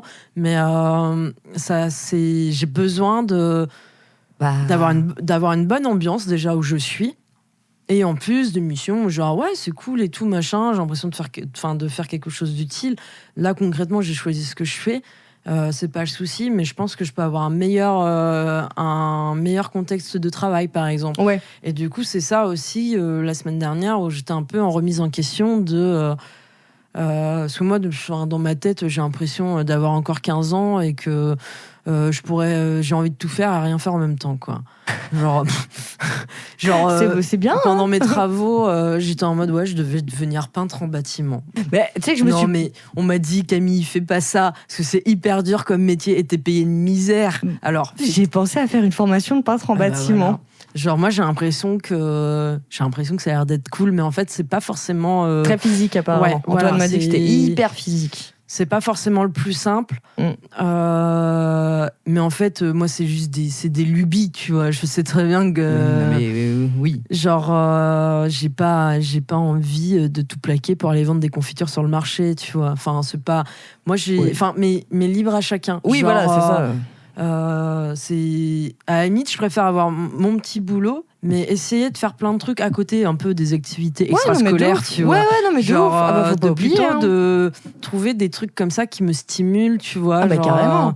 Sans rentrer dans le côté politique de la chose, le travail, c'est une chose qui prend beaucoup de temps, comme tu l'as dit, mais il faut pas non plus s'oublier dans le travail, et c'est important, comme tu disais, d'avoir des activités à côté. Tu vois, tu parlais, tu allais voir des spectacles, avec ton copain, vous faites des trucs, totalement. Vous allez en vacances, vous vous baladez, voilà, il faut pas oublier la vie à côté, quoi, parce que ça te flingue assez rapidement. Grosse partie de ta vie. Oui, totalement. Et si tu perds là-dedans, tu vas pas. Enfin, il y en a qui aiment tellement leur travail qu'ils passeraient leur vie. Moi, je sais que ma petite sœur, par exemple, c'est des gens en burn-out, ça. Mais je suis convaincue qu'ils font un burn-out à un moment donné, qui mettent tellement trop d'implications qu'ils oublient leur temps de travail, leur temps personnel. Et que du coup, ça prend trop de place, et ça, je pense qu'à un moment donné, ça leur met des barrières à un moment donné. D'un point de vue personnel et santé mentale. J'en suis persuadée. Je pense aussi. Mais bon, ça, c'est c'est ce que j'imagine. Hein. Je suis pas. Je sais que je suis pas la vérité absolue, mais elle bosse beaucoup, tu vois, et elle aime bien ce qu'elle fait. Bon, elle fait ce qu'elle fait. Bon, voilà. Mais par contre, je trouve qu'elle prend pas assez de temps pour elle, tu vois. Et ça, j'arrête pas de lui dire, prends du temps pour toi. Là, il y a un problème. Là, tu bosses beaucoup, c'est bien. Tu fais du bon taf, apparemment, c'est bien. Mais prends du temps pour toi, quoi. Parce que sinon, tu vas. Enfin, bon, elle va au ciné, elle va voir des concerts, je crois. Enfin, des concerts d'électro, ce genre de choses. Donc, elle sort un petit peu, tu vois, c'est cool. Mais elle est très fatiguée aussi, parce qu'en fait, elle va vouloir sortir le week-end. Mais la semaine, elle va mais bosser, je sais pas combien d'heures semaine, et ça, c'est beaucoup trop, quoi. Mais après, c'est elle a choisi, tu vois. Pour le moment, ça lui convient, mais... Alors du coup, ce serait quoi, prendre du temps pour soi ? Ça dépend peut-être de chaque personne. Il y en a pour qui ce serait juste coupe-toi du monde, en fait. Coupe-toi du monde et va dormir. Ah oui, non, complètement. Des fois, c'est ça, en fait. C'est juste du silence. Je pense que dans certains cas, c'est ça. Et pas parce que, effectivement, tu peux prendre du temps pour toi en allant voir des copains, aller voir des spectacles et tout. Mais en fait, ton cerveau, il est encore très stimulé par le bruit, par les interactions sociales. Et des fois, en fait, il faut juste que tu fasses une pause, quoi. Ah ouais, non, mais complètement. Moi, le Covid, c'était génial pour moi. Moi, j'ai tellement bien vécu. Moi, j'étais pile au moment où il fallait que je coupe et que je n'osais pas le faire, tu vois. Ça m'a... Hop, tu vois, genre... le Covid... Alors, moi, je me souviens que le Covid, je l'ai bien vécu pendant le Covid. Hein. Ah oui, c'est vrai. J'avais plus d'appart et je vivais chez Anaïs et Cora. Et c'était... c'était cool. C'était cool. Après, bon, je dis pas que la période Covid a été hyper dure pour plein de gens. Et vraiment, force à toutes les personnes qui en ont vraiment chié. Parce que ça a été compliqué quand même pour certains. Le premier confinement, tu l'as fait dans ton appart, il me semble. Non, on a déménagé mon appart. Mais on n'avait pas fait le déménagement. C'était... genre, il y avait tout un truc, fallait pas qu'on soit plus de 5 personnes, machin. Si, et c'est ça. C'était genre le début du Covid. Ouais, c'était d'accord, c'était le premier confinement. Ah, c'était au tout début du confinement. C'était au tout début du confinement, c'était genre 2 semaines après le début du confinement. Et voilà, et je sais qu'il y a des gens qui ont très mal vécu, et ça, vraiment, encore une fois, force à eux. Mais voilà, c'est vrai que le Covid, pour certains, ça a été trop bien, quoi. Là, la paix, quoi. Ouais, et c'est vrai que par contre, c'était... c'est vrai que ça faisait bizarre d'habiter dans Rennes et voir que t'as personne. Quoi. Pas une personne, quoi. C'est très bizarre. Mais je pense que c'est aussi... ça a été bénéfique. Oui et non. Parce que... Oui, ça dépend de chaque personne. Ouais, parce que je connais 2-3 personnes qui m'ont quand même dit que c'était un stress. Rien que, par exemple, le fait de choper le Covid... Pour eux, c'était vraiment un stress, quoi. C'était, mais si on va faire les courses, si on désinfecte tout, nanani, nanana, j'ai envie de dire. Il y a quand même des gens qui avaient des choses à la javel. Hein. Oui. Et dont leurs animaux, quand même. Hein. Parce qu'il y avait tout un truc... autour du chat, autour des du chien qui pouvait transmettre le Covid, et il y a des gens complètement parano qui ont lavé leurs animaux à javel, sauf que ça brûle, en fait. Bah oui, Pardon. Non, mais... Pardon, je juge les gens. J'aime pas trop les gens qui n'aiment pas les animaux. C'est absurde de penser comme ça, mais... Bah oui. Mais et pour en revenir sur la peur de l'échec, parce qu'on on fait que divaguer, mais c'est pas grave. Après, c'est aussi le but de juste avoir une conversation fluide. Mais parce qu'en fait, je pensais aussi à un truc que j'ai pas fait, mais parce que j'ai peur et que je sais que je vais pas y arriver. Passer le permis. Ah ouais, mais alors attends, moi je comprends. Moi j'ai pas, je comprends dans le sens où j'ai pas voulu faire ma conduite accompagnée à 15-16 ans. Parce que j'estimais que j'étais pas. Je pense que j'étais pas prête mentalement. Ouais. Et en fait, moi j'ai une petite peur de la bagnole. Ok. Donc quand je suis bien pour toi. Oui, mais quand je suis passagère, je suis vraiment pas à l'aise. Ah ouais. Donc alors tu me fous une bagnole, je sais pas conduire, et qu'il y a ma mère à côté. Voilà. Après, mes parents se sont pas non plus portés volontaires. Ok. Genre, je pense que vraiment, si on avait insisté, peut-être qu'il y aurait eu ce truc-là, parce que je crois que c'était moins cher la conduite accompagnée. Mais du coup, je comprends ce truc-là. Après, je comprends aussi parce qu'en fait, ça engage d'autres gens, en fait. Parce que t'es pas seul sur la route. Mais moi, c'est surtout ça, en fait. Tu t'es au volant d'un truc qui peut tuer quelqu'un, quoi. Oui. Et moi, c'est comme... pour moi, c'est pas possible. C'est comme avoir une arme. Pour moi, c'est pareil, tu vois. Tu peux tuer quelqu'un avec ça, quoi. Et ça me paraît impensable qu'un jour je sois au volant d'une voiture. Oui, parce qu'en fait, il y a le truc aussi de t'auras beau mettre tous les facteurs pour contrôler le minimum risque. Oui. En fait, tu sais pas ce que la personne fait en face. Bah, c'est ça. Et déjà qu'à pied, ça peut être dangereux. Je sais de quoi je parle. À pied, tu peux vite avoir un accident. En voiture, moi, le nombre de fois où j'entends parler d'accidents de voiture, même les potes qui ont leur galère avec leur voiture, ça a l'air de coûter une blinde. Oui, ça coûte cher. C'est la flemme, en fait. Et tu vois, j'aurais même la flemme d'aller mettre l'essence, de l'essence. Après, ça dépend toujours où est-ce que tu veux vivre, où est-ce que tu vis. C'est ça. Là, c'est vrai qu'à Rennes, on a de la chance. Des fois, tu peux juste passer le permis, mais pas avoir de voiture. Mais en fait, ton travail te permet d'avoir une voiture de fonction. Bah, en fait, c'est aussi du coup, pour ça fait que tu payes pas. Dans la recherche de taf, ils demandent beaucoup le permis. Et c'est souvent. Bon, même si. Maman d'être hyper actif en vélo. Hein. Après, j'ai un vélo, mais bon. Je l'ai sorti 3 fois, quoi. Faut s'y mettre, quoi. Non, mais je l'aime bien en plus. Mais non, j'aime bien. J'aime trop mon vélo, il s'appelle Pégase et tout. Oui, c'est vrai. Moi, je n'ai pas donné le nom au mien. Ah ouais? C'est un espèce de motobécane, un vieux motobécane vert. Comment je pourrais l'appeler? On pourra réfléchir à ça, tiens, ça pourrait être une thématique. Je trouve un nom aussi. Trouver un nom pour le vélo de Camille. Ouais. Super. Mais ouais, ok.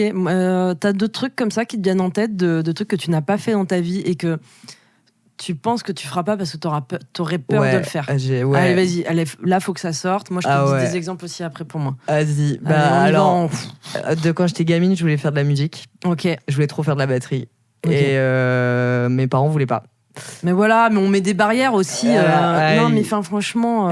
Ça, c'était un peu. Voilà, bon. Aujourd'hui, je pense qu'ils regrettent d'une certaine manière. Okay. Mais aujourd'hui, tu vois, j'ai un pote qui m'a toujours dit qu'il pouvait m'apprendre. Oui. Je sais que j'aurais trop de mal. Je serais pas bien. Okay. Et pareil, je voulais faire de la boxe quand j'étais petite.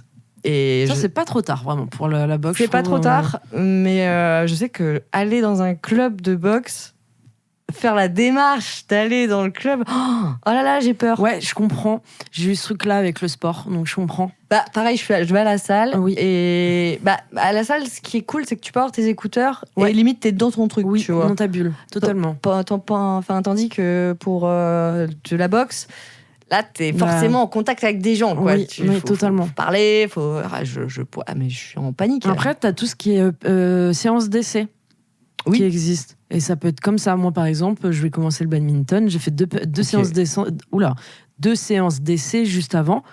Là, en juin, je crois. Pour être sûr que je me sente à l'aise avec les gens qui sont là.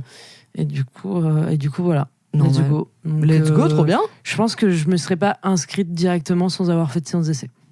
Je l'aurais pas fait parce que sinon tu sais pas ça implique de l'argent aussi, enfin si tu te fais chier avec les gens mais après il y a d'autres choses je pense que musique, boxe. La boxe pour le coup c'est vraiment pas trop tard parce qu'il y a plein de cours pour les débutants. Bah ouais, je sais bien, mais je pense que ce qui me pourrait très bien en faire à 50 ans aussi, hein. Genre c'est vraiment un truc qui est assez accessible. De ouf, mais c'est vrai que j'ai peur. En fait, j'ai vraiment peur de me retrouver face à des gens que je connais pas en fait et de devoir interagir avec ces personnes. C'est devenu une angoisse en fait. Je pense que ça c'est dû à mon caractère aussi. Je suis un peu une angoissée. Hein. Je suis une stressée de tout. Oui. Y compris des gens. Okay. Mais c'est pas contre eux. Les gens, je les trouve souvent très intéressants. J'adore les gens. Oui. C'est trop bizarre de dire ça. J'adore les gens. Non, mais je veux dire, je suis pas d'un tempérament très renfermé. Ça va, tu vois. Et pourtant, par exemple, si je vois dans les clubs de boxe que j'ai regardé, c'est surtout que féminin, tu vois. Oui. Parce que je préfère. Oui. Mais si je vois des meufs boxer trop bien, des meufs trop taquets, mais je vais encore une fois me comparer et me dire, mais tu serais incapable de faire ça, toi, en fait. Mais là, du coup, ça ramène au fait que ces personnes-là que tu vois, elles n'ont pas réussi d'un claquement de doigts. Oui, non, c'est de l'entraînement, donc c'est du travail. Tu vois, enfin. C'est sûr, et je pense qu'il y a une grosse part de flemme aussi, hein, on va pas se mentir. Tu vois ce que je veux dire, c'est que du coup, c'est con, mais ça va rebondir sur la fameuse expression où on rigole beaucoup quand on veut, on peut. Mais en fait, moi non plus, j'aime pas. Mais il y a quand même ce truc de. Et je pense que ça peut faire écho à tout ce qui est notion de méritocratie et compagnie et blablabla. Genre, c'est une réalité. Typiquement, dans le cas des sportifs ou des musiciens, je veux dire, la plupart ont travaillé pour atteindre un niveau, tu vois. C'est une réalité. Enfin, désolé, mais c'est factuel. Tu deviens pas champion olympique en restant dans ton canapé. Ou alors, t'es champion olympique de Netflix. Ou alors tu joues à la Wii Sport. Oui, aussi, éventuellement. Mais je veux dire, il y a quand même dans certains domaines... Il y a des domaines où de toute façon c'est du travail, t'as pas le choix que de te mettre à fond dedans, et c'est pour ça que la musique pour moi aujourd'hui, je pense que ça va être compliqué parce que je vais avoir 29 ans, mon pote il a pas tout son temps non plus que pour moi pour m'apprendre. Et puis voilà, j'ai mon avis sur les milieux artistiques aussi, mais ça on n'est pas obligé d'en parler, voilà. Voilà, mais je sais pertinemment que je le ferai pas. Ou alors si je le fais, promis, je vous jure, je vais sur scène et je dégomme tout. Mais on n'y est pas, quoi. Après, quand je disais quand on veut, on peut, que ça faisait écho à cette expression-là, ça, je te l'ai déjà dit, ça dépend tellement de plein de choses. C'est oui et non. Enfin, je veux dire. Si t'as les moyens. Est-ce que t'as les moyens financiers ? Oui, des fois, ça implique des fois de l'argent, effectivement. Est-ce que t'as les moyens humains ? Est-ce que t'as des contacts ? Est-ce que t'as. Enfin, en fait, c'est. Oui. C'est pour ça. C'est pour ça que je disais que ça faisait écho à plein de notions sociétales, sociales. Tu vois, quand je dis, je vais utiliser vite fait le mot méritocratie et tout. Tu vois, la notion de travail et tout machin.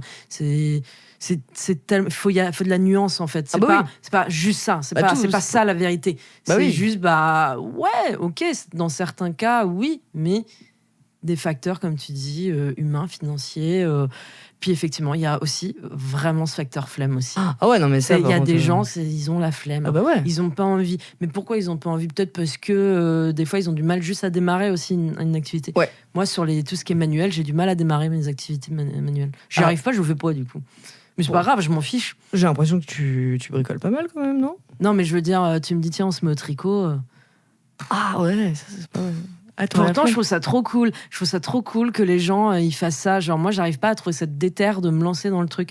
Parce que j'ai un mode d'apprentissage qui est... Genre, moi, il me faut un prof, quoi. Ah ouais, d'accord. Toi, tu es en autodidacte. Ouais, je suis pas autodidacte du tout. Okay. Du coup, ça fait qu'il y a des choses que je fais pas, quoi. Okay. Mais après, comme tu dis, je rebondis sur ce que tu as dit tout à l'heure, je veux pas me plaindre sur mon sort. Genre, ça me regarde. Genre... Le pire, si vraiment un jour j'ai méga envie, ça me démange, je vais aller dans un club de tricot. Enfin, il n'y a pas de problème, quoi. Après, moi, je suis chaud pour apprendre aussi. Je me débrouillerai, tu vois. Oui. Il y a d'autres moyens. À trouver les moyens financiers ou à économiser ou je sais pas quoi, tu vois, pour payer mon adhésion Tricot Magazine, là. Tu vois, avec mes petites vieilles, là. Avec tes petites pelotes de laine que Alfred va bien défoncer à chaque fois qu'il les verra. Alfred, c'est mon chat. Hein. C'est la star de l'épisode, quand même. Enfin, de l'épisode du podcast. Ouais, et puis c'est un peu le manager. C'est l'égérie, ouais, voilà, c'est ça. C'est l'égérie du podcast. Mais donc oui, je dis tout ça, ça va prendre avec des pincettes. Bien sûr. Mais il y a des choses où ça demande du travail. Du coup, par exemple, sur ton exemple de boxe, mais la personne en face, ça fait peut-être déjà 5 ans qu'elle en fait tous les 2 jours, tu vois. Ouais, non, mais c'est clair. C'est normal qu'elle ait un meilleur niveau que toi. Ah ouais, de ouf. Mais en fait, je serais dans la comparaison H24 et du coup, j'ose pas, en fait. Et il y a plein de trucs que j'osais pas. Et par exemple, aller à la salle. Oui. Ça a été... alors, j'y suis allée juste après être sortie de clinique. Oui. Puisque je me suis fait renverser par une voiture 2 jours après. C'est ça quand on vous dit que même à pied c'est dangereux. Faites attention vraiment aux voitures autour de vous, vraiment faites attention. Regardez à droite à gauche. Ouais, vraiment. Et mais c'était une déterre que par exemple pendant la clinique ça m'a fait du bien. Je suis restée plus de 2 mois où vraiment je me suis reposée. Et j'avais envie de me mettre au sport, tu vois. Je m'étais dit, tiens, je vais me mettre au sport, ça va me faire une déterre. Tous les matins, je me lève, je vais au sport. Prendre une habitude. Ça prend une habitude et ça fait plus d'1 an et j'ai toujours cette habitude d'aller au sport. Et ça fait aussi, il y a un aspect thérapeutique aussi, mine de rien. Il y a, mine de rien. C'est connu pour ça. Voilà, c'est ça, c'est que moi, c'est vrai que t'as la tête dans le brouillard le matin, ça va pas, tu vois. Tu te lèves, t'es pas de très bonne humeur, vas-y, tu vas au sport, ça va. Tu écoutes ta musique, t'écoutes des musiques que t'aimes bien en plus, qui te font du bien. Enfin, moi, je sais que c'est vachement ça. Vas-y, c'est bon, quoi. Ça va un peu mieux après, tu vois. Et après, tu fais ce que tu veux de ta journée. Moi, la plupart du temps, je vais bouquiner ou regarder des films. Mais il y a des gens, ils vont se déterrer à aller voir du monde. Il y a des gens qui vont se déterrer à aller dans des assos. Parce que je pourrais aussi faire ça, tu vois. Mais pareil, j'ai peur de mal faire. Il y a aussi le truc là dans la peur de l'échec, c'est la peur de mal faire, je pense. D'entreprendre quelque chose et de voir que t'y arrives pas, quoi. T'y arrives pas. Des fois, il suffit de pas grand-chose pour débloquer un truc dans le cerveau pour réussir la chose. Ah ouais, tu penses ? Tu vois, genre, je dis ça sur les trucs purement manuels, en tout cas. Ok. Genre, ou par exemple, dans tout ce qui est matière scolaire, tu vois. Des fois, il y a un truc que tu comprends pas. Et en fait, on va peut-être trouver un autre moyen de te l'expliquer. Genre, et du coup, c'est là que ça va se débloquer. Et là, et en fait, là, il y a un monde qui s'ouvre à toi, en fait. Tu vois, genre, c'est un peu... Ouais, ça dépend du mode d'apprentissage de chacun. C'est ça aussi. C'est un peu... Ouais, je comprends.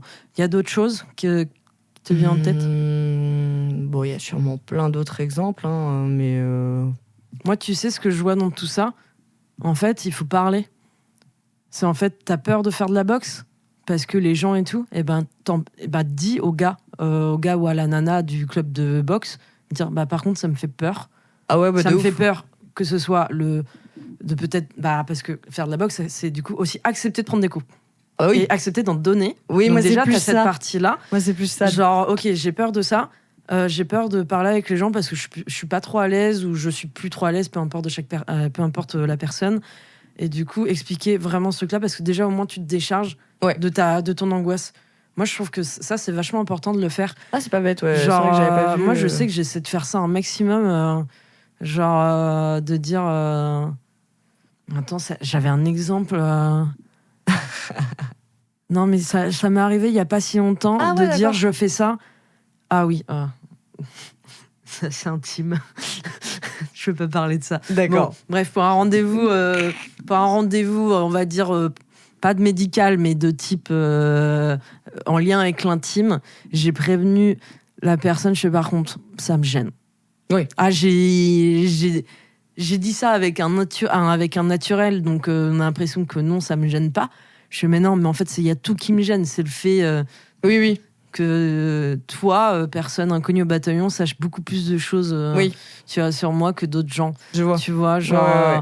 Et j'ai lâché le truc et du coup, on a pu en parler de ce truc-là. Et cool. Du coup, c'est con, mais ça fait que... Bon, ok, c'est toi qui as fait la démarche de faire ce truc-là. Donc, allez, il faut serrer les dents. La personne, elle sait que ça te gêne, donc elle fera peut-être un peu plus attention aussi. Oui, c'est vrai. Ouais, carrément. Ah bah prévenir, de toute façon. Je pense que le fait, du coup, de passer par la communication, ça peut... je trouve que des fois, ça peut aider un petit peu ok, la personne, elle a conscience, du coup, du mental dans lequel tu es. Oui. Tu vois, et en fait, il suffit peut-être de 2-3 fois. Après, ok, tu commences à te détendre, tu vois. Genre, moi, quand je me suis inscrite à la salle de sport, le fait de parler aux gens, j'ai mis 5 ans. Hein. Ah ouais. C'est vraiment en allant, en m'inscrivant au cours collectif, en fait. D'accord. Et c'est parce que, mais tu sais, après, c'est pas non plus des conversations de dingue, tu vois, mais c'est juste, au moins, juste dire bonjour. Oui, en fait, oui, c'est ça. En mode, salut et tout. Et puis finalement, après, ça va et tout. Et puis tu vois, genre il y a pas si longtemps, j'ai parlé du badminton avec un des gars avec qui on fait les cours collectifs parce qu'en fait on se voit toutes les semaines en fait. Bah oui, au bout d'un moment. Après, je ne sais rien sur leur vie personnelle, ils savent rien sur moi, rien de grave, enfin rien de compromettant ou de trop personnel ou voilà, ils savent pas. C'est juste, c'est comme une relation professionnelle. C'est genre on se voit juste à ce moment-là. Oui, voilà, c'est ça. J'ai un peu le même rapport avec des gens à la salle. Ouais. Et d'ailleurs, ça m'a illuminé ma semaine. Une dame qui m'a dit ça fait du bien de vous voir sourire. Ah, ça fait plaisir à entendre. Cool. Ça c'est cool à entendre. Ça fait plaisir. C'est là genre j'ai ça se voit qu'il y a qu'il y a un truc a priori. Mais ça fait plaisir, tu vois, tu te dis la personne du coup elle m'a dit ça me fait plaisir et ça lui a fait plaisir de te le dire. De te dire c'est cool, tu vois, et ça c'était totalement. Bon échange, j'étais bien contente. Ouais, je comprends. Il y a moi, dans les petits trucs, on va dire, du quotidien, oui et non, que je ferais pas, genre, tout ce qui est sport extrême. Ah ouais, non, mais enfin, sport extrême ou à sensation. Jackass. Non, pas à ce point, mais genre, par exemple, comment on appelle ça, sauter dans le vide, là. Saut à l'élastique ? Oui, saut à l'élastique. Oh, non, mais... Jamais de la vie. Oh, mais non. Pour moi, tu fais ça, c'est que t'acceptes de mourir. Oh, wow. Non, c'est pas une blague. Ah ouais, c'est pour que toi, y a un côté, ça se relie pour moi, c'est totalement. C'est genre, t'acceptes de sauter, c'est horrible, je trouve. Moi, je pense que c'est plus la recherche de sensations. Oui, non, mais bien sûr, il y a des gens, ils marchent à l'adrénaline. Non, mais c'est vrai que c'est un truc que, personnellement, pareil, je ne pourrais pas faire. Parce que, comme tu dis, sauter dans le vide, mais d'être malade ou quoi. Enfin... Ouais, je pourrais pas. Et pourtant, quitte à choisir, je préfère un saut en parachute, tu vois, pourtant. Parce que je crois qu'à un moment donné, vu qu'il y a le parachute qui va me retenir en vie. Oh, aucun des deux, hein. Oh non, à rester dans le canapé, à regarder des films, c'est bien. Hein, à regarder RMC Découverte, des gens qui sautent en parachute, justement. C'est ça. Ou regarder les Jackass, hein, et se rendre compte à quel point ils sont... Mais tu vois, c'est des trucs que je ferais pas, mais je verrais pas ça comme un échec. Oui. Parce que c'est pas quelque chose que tu t'es dit, tu t'es mis en tête. Oui, je vais faire ça. Il faut que je fasse ça. Par contre, tu me mets au pied du mur, genre les mecs géniaux, parce qu'il y a des gens qui font ça, genre on t'offre un saut en parachute pour tes 30 ans. Que j'allais te dire une box. Ouais, les Wonderbox. Une Wonderbox là. Genre on t'offre ça. Mais genre t'as pas le choix, genre ou limite je sais pas, on te fait une surprise, on te fout au pied du pont là, et on dit aujourd'hui tu fais ça. Moi je suis désolée, je vais devenir désagréable. Ah bah normal. Je deviens désagréable, je suis en mode non je peux pas. Je peux pas, j'ai pas envie, et le principe même que tu t'aies pu penser que ça allait me faire plaisir. Oui, ça il y a un problème. Tu ne me connais pas visiblement, genre et non je pourrais pas. Et je serais en mode genre non je lâcherai pas, c'est juste c'est pas parce que je refuse ce genre d'activité que ça fait de moi de quelqu'un de moins courageux, tu vois. Non, c'est juste que t'as pas envie. Et je verrais pas ça comme un échec. Je pense que je serais pas déçue. Non. Je serais pas déçue de moi en mode non, justement, au contraire, je me connais. Et oui, peut-être que ce serait un truc de ouf à vivre, mais j'ai pas envie de le vivre. Je peux vivre des trucs de ouf autrement. Ouais, disons qu'on peut vivre des trucs de ouf en étant chez soi. On peut vivre des trucs de ouf, mais après, il y a des trucs où. Moi, c'est vraiment tout cet aspect professionnel, quoi. Genre, c'est toi, c'est vraiment le travail, quoi. Genre, parce que j'ai envie de. Même si tout ne doit pas être relié à l'argent et tout, en fait, c'est le fait d'être bien dans un boulot, dans les missions, dans l'équipe, de gagner ta vie, on va dire, suffisamment bien pour pas non plus crever la dalle. Ouais. On va pas se mentir. Parce qu'en fait, cet argent, du coup, me permettrait de faire d'autres choses à côté et du coup de penser à autre chose, de faire des trucs pour moi, en fait. Il y a ce genre truc là, ouais, effectivement. Il y a des trucs comme ça, genre c'est vraiment ça, moi, qui me. Mais tout ce qui est sentimental, comme tu parlais tout à l'heure, non, moi, c'est pas quelque chose comme je vois comme un échec. Ok. Genre. Moi, c'est vraiment. Je peux me retrouver dans des moments de difficulté. C'est quand je me retrouve à pas comprendre. Ok. Genre, typiquement, toujours dans le taf. Si je fais un truc que je comprends pas, que j'ai fait une erreur en plus, et que j'arrive pas à comprendre où est mon erreur, je vais être vraiment en frustration personnelle. Ok. Genre. Et du coup, je vais me sentir comme une merde. T'as le souci de bien faire, en fait. Ouais. Vraiment... Je suis perfectionniste. C'est quoi votre le plus gros défaut ? Je suis perfectionniste. Bah oui, non, bien sûr. C'est même pas de la perfection, parce que je peux faire des trucs à l'arrache en mode genre. Le principe, c'est plutôt d'être efficient et pas efficace. Attention, quelle est la différence ? Tu sais ou pas ? En fait, efficace, c'est de faire vite. Ok, oui. De faire vite, alors que efficient, c'est de réussir à aller à ton objectif en n'ayant pas toujours forcément beaucoup de moyens. Ok. Donc, être efficient, ça peut te demander ta mission. Si tu fais une mission efficiente, t'auras peut-être pris un peu plus de temps, mais t'auras pas non plus beaucoup de moyens pour le faire. Ok. Alors que le côté efficacité, c'est la rapidité qu'on cherche, la rapidité d'action. D'accord. Mais le résultat sera pas forcément mieux. Bah oui, non, c'est ce que j'allais dire, c'est qu'en fait, tu peux faire quelque chose de vite, mais quelque chose vite, par contre. Oui, mais passer à côté de certaines choses. Bah ouais, c'est ça, en fait. Parce que t'es plus focus sur ton objectif.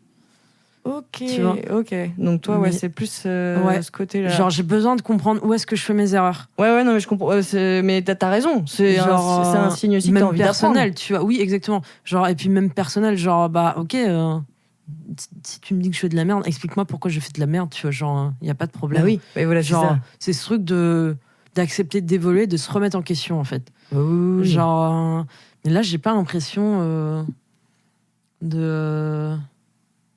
S'il y a un truc où je pense que. Mais ça peut refaire écho à cette notion d'argent. Je pense que si j'ai pas une maison à la fin de ma vie, je serais triste. Si t'es pas proprio d'une maison d'avoir un plus grand espace qu'un appartement. Ah ouais ? Ouais, d'avoir un jardin, de pouvoir... c'est un luxe, hein. Ouais, tu vois, genre... c'est quelque chose que j'ai vraiment envie d'avoir. Ok. Mais je pense que... Une petite caravane sur un terrain. Non, ça va aller. Un grand jardin, cela dit, mais petit espace. Genre, je pense que ça me rendrait triste de me dire, mince, j'ai pas réussi à faire ce truc-là. D'avoir un endroit où, en fait, je peux accueillir les gens, les copains si j'ai envie, de faire des soirées si j'ai envie, de faire des gros barbecues si j'ai envie. Oui. D'avoir mon jardin. Plus de liberté, au final. Oui, voilà, c'est plus de liberté d'espace aussi. J'aimerais trop avoir un chien quand je serai une petite vieille là. J'ai trop envie d'avoir un chien et pour moi, il faut un chien, il faut avoir un espace extérieur au minimum. Oui. Bah, c'est mieux. C'est pas obligatoire. Il y a des gens qui gèrent très bien leurs animaux. Il faut vraiment beaucoup les sortir et être hyper rigoureux là-dessus. Et ça, j'aimerais trop, tu vois. Genre, alors, c'est complètement des accomplissements d'adultes dont je parle. Ouais, c'est vrai que je m'imagine plus dans une caravane à 50 balais mais après, que dans une maison, tu vois. Mais parce que c'est vrai que... Il y a des gens qui n'ont pas besoin de beaucoup d'espace. Bah, moi, c'est vrai que là, je vis en coloc dans un appart qui est quand même plutôt grand, tu vois. Et on a chacune assez d'espace pour vivre, c'est très bien. Mais c'est vrai que moi, j'aimerais bien avoir un petit truc à moi un jour. Et possiblement, si je peux, avoir une caravane ou un truc comme ça, tu vois. Parce que j'ai pas besoin de beaucoup d'espace. Je pense que ce sera vraiment un petit truc à moi, quoi. Par contre, c'est vrai que peut-être que je serais peut-être un peu plus... Comment dire ? Je me couperais peut-être un peu plus du monde, quoi. Il y aurait peut-être ce truc-là qui rentrerait en compte. Donc ça, c'est un peu... Faut faire attention. Ouais. Ok. Est-ce que tu as d'autres choses qui te viennent en tête sur la peur de l'échec en général ou qu'est-ce qu'on pourrait sous-entendre par la peur de l'échec ? Quelle thématique ? Parce qu'on a parlé du manque de confiance en soi, c'était quand même beaucoup lié à ça. Enfin, je pense que c'est le gros facteur même. La peur de l'échec, en fait, c'est ta peur c'est la peur d'entreprendre quelque chose et que tu n'y arrives pas. Et qu'en fait, ça te met à mal, en fait. Enfin, moi, je sais que c'est que ça met à mal, en fait, si des amitiés, par exemple, qui n'ont pas duré, s'arrêtent. Je sais que c'est quelque chose que je verrais comme un échec parce que ça me fait vraiment mal au cœur, tu vois. Tandis que professionnellement parlant, par exemple, j'ai aucun problème à dire que le travail, je m'en fous un peu. Par contre, j'ai pas le choix. Je vais devoir trouver du travail parce que, il y a un moment, il faut, comme tu disais, il faut faire rentrer de l'argent. Et j'ai un chat qu'il faut que je nourrisse. Et voilà. Mais c'est vrai que pour moi, le travail, c'est pas autant. Non, ça me stresse pas plus que ça. Mais c'est vraiment dans les interactions humaines où là, je vais peut-être plus ressentir.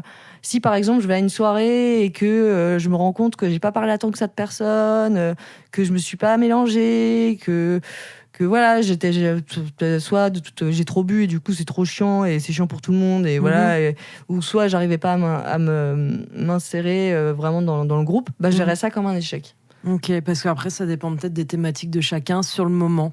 C'est ça, c'est des thématiques, des problématiques plutôt de chacun sur le moment. C'est ça, et puis quand ça dépend les soirées où t'arrives, mais par exemple t'imagines, t'arrives à une soirée, je me permets d'utiliser cet exemple parce que c'est un exemple qui m'est arrivé il y a pas longtemps, où je me suis retrouvée avec des gens qui faisaient beaucoup de musique, tous faisaient beaucoup de musique. C'est compliqué, hein. C'est dur d'arriver et de dire moi je fais pas du tout de musique, je vais au concert, ça c'est sûr. Mais je fais pas de musique, j'ai rien d'intéressant. Moi, c'est vrai que la plupart du temps, je préfère parler bouquins et cinéma. Et du coup, c'était compliqué. Et le lendemain, j'ai un peu vu comme un échec le fait que j'ai pas réussi à aller vers les gens, quoi. Je l'ai ressenti comme un échec. Ouais, mais pourquoi ce serait forcément de ta faute ? Parce que c'est eux qui, peut-être, ont parlé que de ça. Alors, il y a peut-être... Du coup, une forme de langage que tu ne connais moins bien. Ouais, tu vois, après... Et finalement, le problème, c'est que à force d'être contre certaines personnes, des fois, ils oublient qu'il y a d'autres gens, ils parlent pas le même langage, en fait. J'en parlais avec Antoine, mon copain, justement, et il me disait que lui, il avait trouvé une technique pour pouvoir justement pallier à ça, quoi. Et que, je sais plus ce qu'il m'avait dit comme technique d'ailleurs, mais c'était, tu sais, lui, il se prend vraiment pas au sérieux. Mais comme moi, je me prends pas au sérieux. Mais lui, c'est vrai que ça va prendre de telle ampleur que les gens, du coup, ça va les faire marrer. Et du coup, là, il peut engager la conversation. Moi, j'aurais peur de... Ouais, en fait, je pense que je vois comme un échec le fait de pas aller vers les gens. Mais en même temps, j'ai trop les boules pour y aller. Donc... après, c'est aussi aux gens de... Je trouve que ça va des deux côtés, moi. Ah bah oui. T'as quelqu'un que tu connais pas dans la soirée, c'est aussi aux autres gens d'aller vers lui ou vers elle, tu vois. Enfin, je trouve que c'est des deux côtés, quoi. Ouais, c'est vrai qu'il y a un mood, c'est des deux côtés, mais de toute façon, c'est... Ouais, il y a Alfred qui miaule. Il y a Alfred qui miaule. Ouais, il y a Alfred qui miaule. Mais ouais, non, mais c'est compliqué. Mais bon, après, est-ce que c'est un échec réellement? Non, tu vois, aujourd'hui, j'y repense à cette soirée. Non, je pense que factuellement, c'est pas grave, c'est pas un échec, c'est peut-être une forme de déception, toi, par rapport à ton avancée, ta construction personnelle, peut-être, mais. Non, ça, j'ai fait de mal à personne. Ça change pas la face du monde, en plus. Et je pense que c'est ça aussi qu'il faut toujours penser à se rappeler, et du coup. Pour faire aussi en sorte de ne pas s'empêcher de faire des choses, c'est de se dire, ok, je fais ça, mais bon, on verra, quoi. On verra. Des fois, il faut juste se foutre la paix, en fait. Bah ouais, mais ça, genre, j'arrive pas. C'est dur, hein, mais se foutre la paix et dire, ok, mais ça va impacter personne si je fais ça. Hein. Genre, franchement, tout le monde s'en fout, quoi. Genre, tout le monde s'en fout, et surtout, qui va me juger? Parce qu'en fait, il y a littéralement personne autour de moi. Oui. Dans certains cas, il y a personne. Oui. Des fois, c'est que juste ton propre regard. Oui, c'est vrai. Mais tu vois, et je dis ça, c'est pas que pour toi, c'est pour tout le monde, c'est même pour moi. C'est ce truc de. Par exemple, Jean me disait beaucoup. Quand des fois je dis, on va me prendre pour une conne ou je sais pas quoi, il me dit, mais devant qui? Enfin, il y a personne, quoi. Genre, je sais plus exactement comment ça sortait, mais c'était en mode genre, mais il y a que toi là en fait. Oui, donc. Parce qu'il y a personne qui a parlé, on est tous les deux là. Genre, tu es ton seul juge en fait. Oui, c'est ça. Ouais. Bah, oui. Ça. Mais ça, c'est le regard qu'on peut avoir sur soi, et ça, c'est ça. Ça peut effectivement empêcher de faire des choses, et c'est dommage. C'est dommage, mais je pense que des fois, faut vraiment pas hésiter à demander de l'aide. Bah, alors ça c'est encore encore un autre sujet, mais la demander de l'aide, c'est pareil, faut admettre que tu peux pas y arriver. Et je pense qu'il y a quand même un minimum de fierté qui rentre en jeu, même quand tu te dis quelqu'un. Moi, je sais que j'ai pas énormément de fierté, on pas trop, mais je pense quand même que j'ai ce truc de j'ose pas demander de l'aide parce que j'ai peur de déranger la personne, et aussi parce que j'ai envie de réussir par moi-même, en fait. J'ai envie d'y arriver toute seule. Ouais, mais en même temps, c'est pas parce que tu as demandé de l'aide à quelqu'un que ça veut pas dire que ce sera une réussite. Oui, non, c'est sûr. Que c'est pas ta réussite, du coup, qu'elle t'appartient plus, tu vois. Genre, enfin, réussite ou accomplissement, peu importe le terme qu'on met, mais je veux dire, des fois, c'est juste demander de l'aide pour. Ok, tu peux juste m'accompagner dehors, devant la porte de ce truc-là, parce que je n'y arrive pas, en fait. Et genre, moi, je serais sûre de rentrer dans le bâtiment déjà, genre parce que, et de pas m'enfuir, tu vois. Genre, des fois, c'est juste ça, en fait. Enfin, je pense qu'il n'y a pas des fois de besoin de grand chose, en fait. Ah ouais, non, mais de ouf. Bah, encore hier, j'ai demandé à une amie de m'accompagner pour faire quelque chose, voilà, parce que je me sentais pas de le faire seule. Et du coup, cette amie s'était proposée de toute façon. Elle m'avait dit, bon, si t'as besoin, je suis là. Oui, bien sûr. Donc je lui ai dit, là, j'ai besoin de toi. Voilà, quoi. Et elle m'a accompagnée. Effectivement, ça allait mieux. Et du coup, j'ai pu réussir ce que je voulais faire à ce moment-là. Bon, c'est mais là, aujourd'hui, du coup, on peut voir ça comme un accomplissement. Oui. D'une certaine manière. Ouais, je pense que des fois, l'anxiété est tellement présente qu'elle oublie en fait les choses positives. Oui. Donc en fait, t'as forcément des accomplissements parce que t'as testé des choses en fait. Au moins, t'as fait la démarche d'essayer de faire des choses. Ouais, c'est vrai. Tu vois ce que je veux dire ? Là, tu vois, j'en trouverais pas d'exemple, mais je vois exactement ce que tu veux dire. Mais en fait, c'est aussi rééduquer son cerveau à voir les choses positives. Ouais. C'est ça aussi, en fait. Les pensées positives. Ah ouais. Non, mais complètement. J'ai une amie qui me disait que c'était une technique que son psy lui avait donnée. C'est 5 choses positives de ta journée. Et tu te dis ça tous les jours. Et tu cites 5 trucs de ta journée qui ont été positifs. Okay. Ça peut être juste le principe même que t'aies pris du plaisir à manger des pâtes. Hein. Ça peut être juste ça. Mais si toi, ça t'a fait plaisir, bah, ça fait partie des choses positives de ta journée. Et en fait, c'est de la rééducation en fait, mentale. En fait. Oui, complètement. Ok, bah, et des fois, c'est pas évident de trouver les 5 choses. Parce que 3, c'est trop facile, mais 5, ça peut être dur. Ah bah ouais, j'avoue que 5 Donc, 5 choses aujourd'hui de ta journée. 5 choses positives, attention. On va faire l'exercice. 5,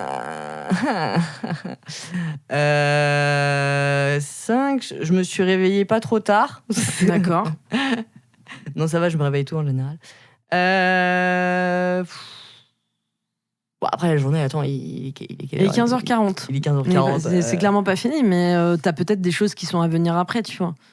Ouais, il y a sûrement des choses qui vont venir après. Bon, après, en ce moment, il y a des travaux chez moi, donc je me sens pas à l'aise chez moi pour faire plein de trucs. Oui, toi, t'étais en travaux il y a pas si longtemps, donc voilà. Là, 5 choses positives, là, je les aurais pas, tu vois. Ok, bon, 5 choses d'hier plutôt alors. Bah, hier, j'ai réussi à avoir une conversation que j'avais peur d'avoir avec quelqu'un que je connaissais pas trop. Ok. J'ai réussi à aussi contacter une autre personne pour gérer 2-3 trucs. Ok. J'ai bien géré ma séance de sport. Ok. On est déjà à 3, plus que 2.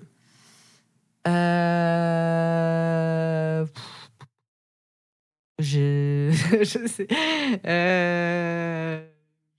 Pas. Si, j'ai mangé du chou, j'aime bien ça. Ok, très bien. Et je me suis acheté un artichaut parce que j'adore les artichauts. Voilà, bon bah ok, très bien. J'aime vraiment beaucoup ça, donc voilà. Ok, très bien. Et toi ? Moi j'ai... attends. Je vais plutôt parler de la journée d'aujourd'hui. Ok. Donc là, l'idée que tu sois là, qu'on fasse ça, c'est cool. J'ai un peu mieux dormi cette nuit. Ok.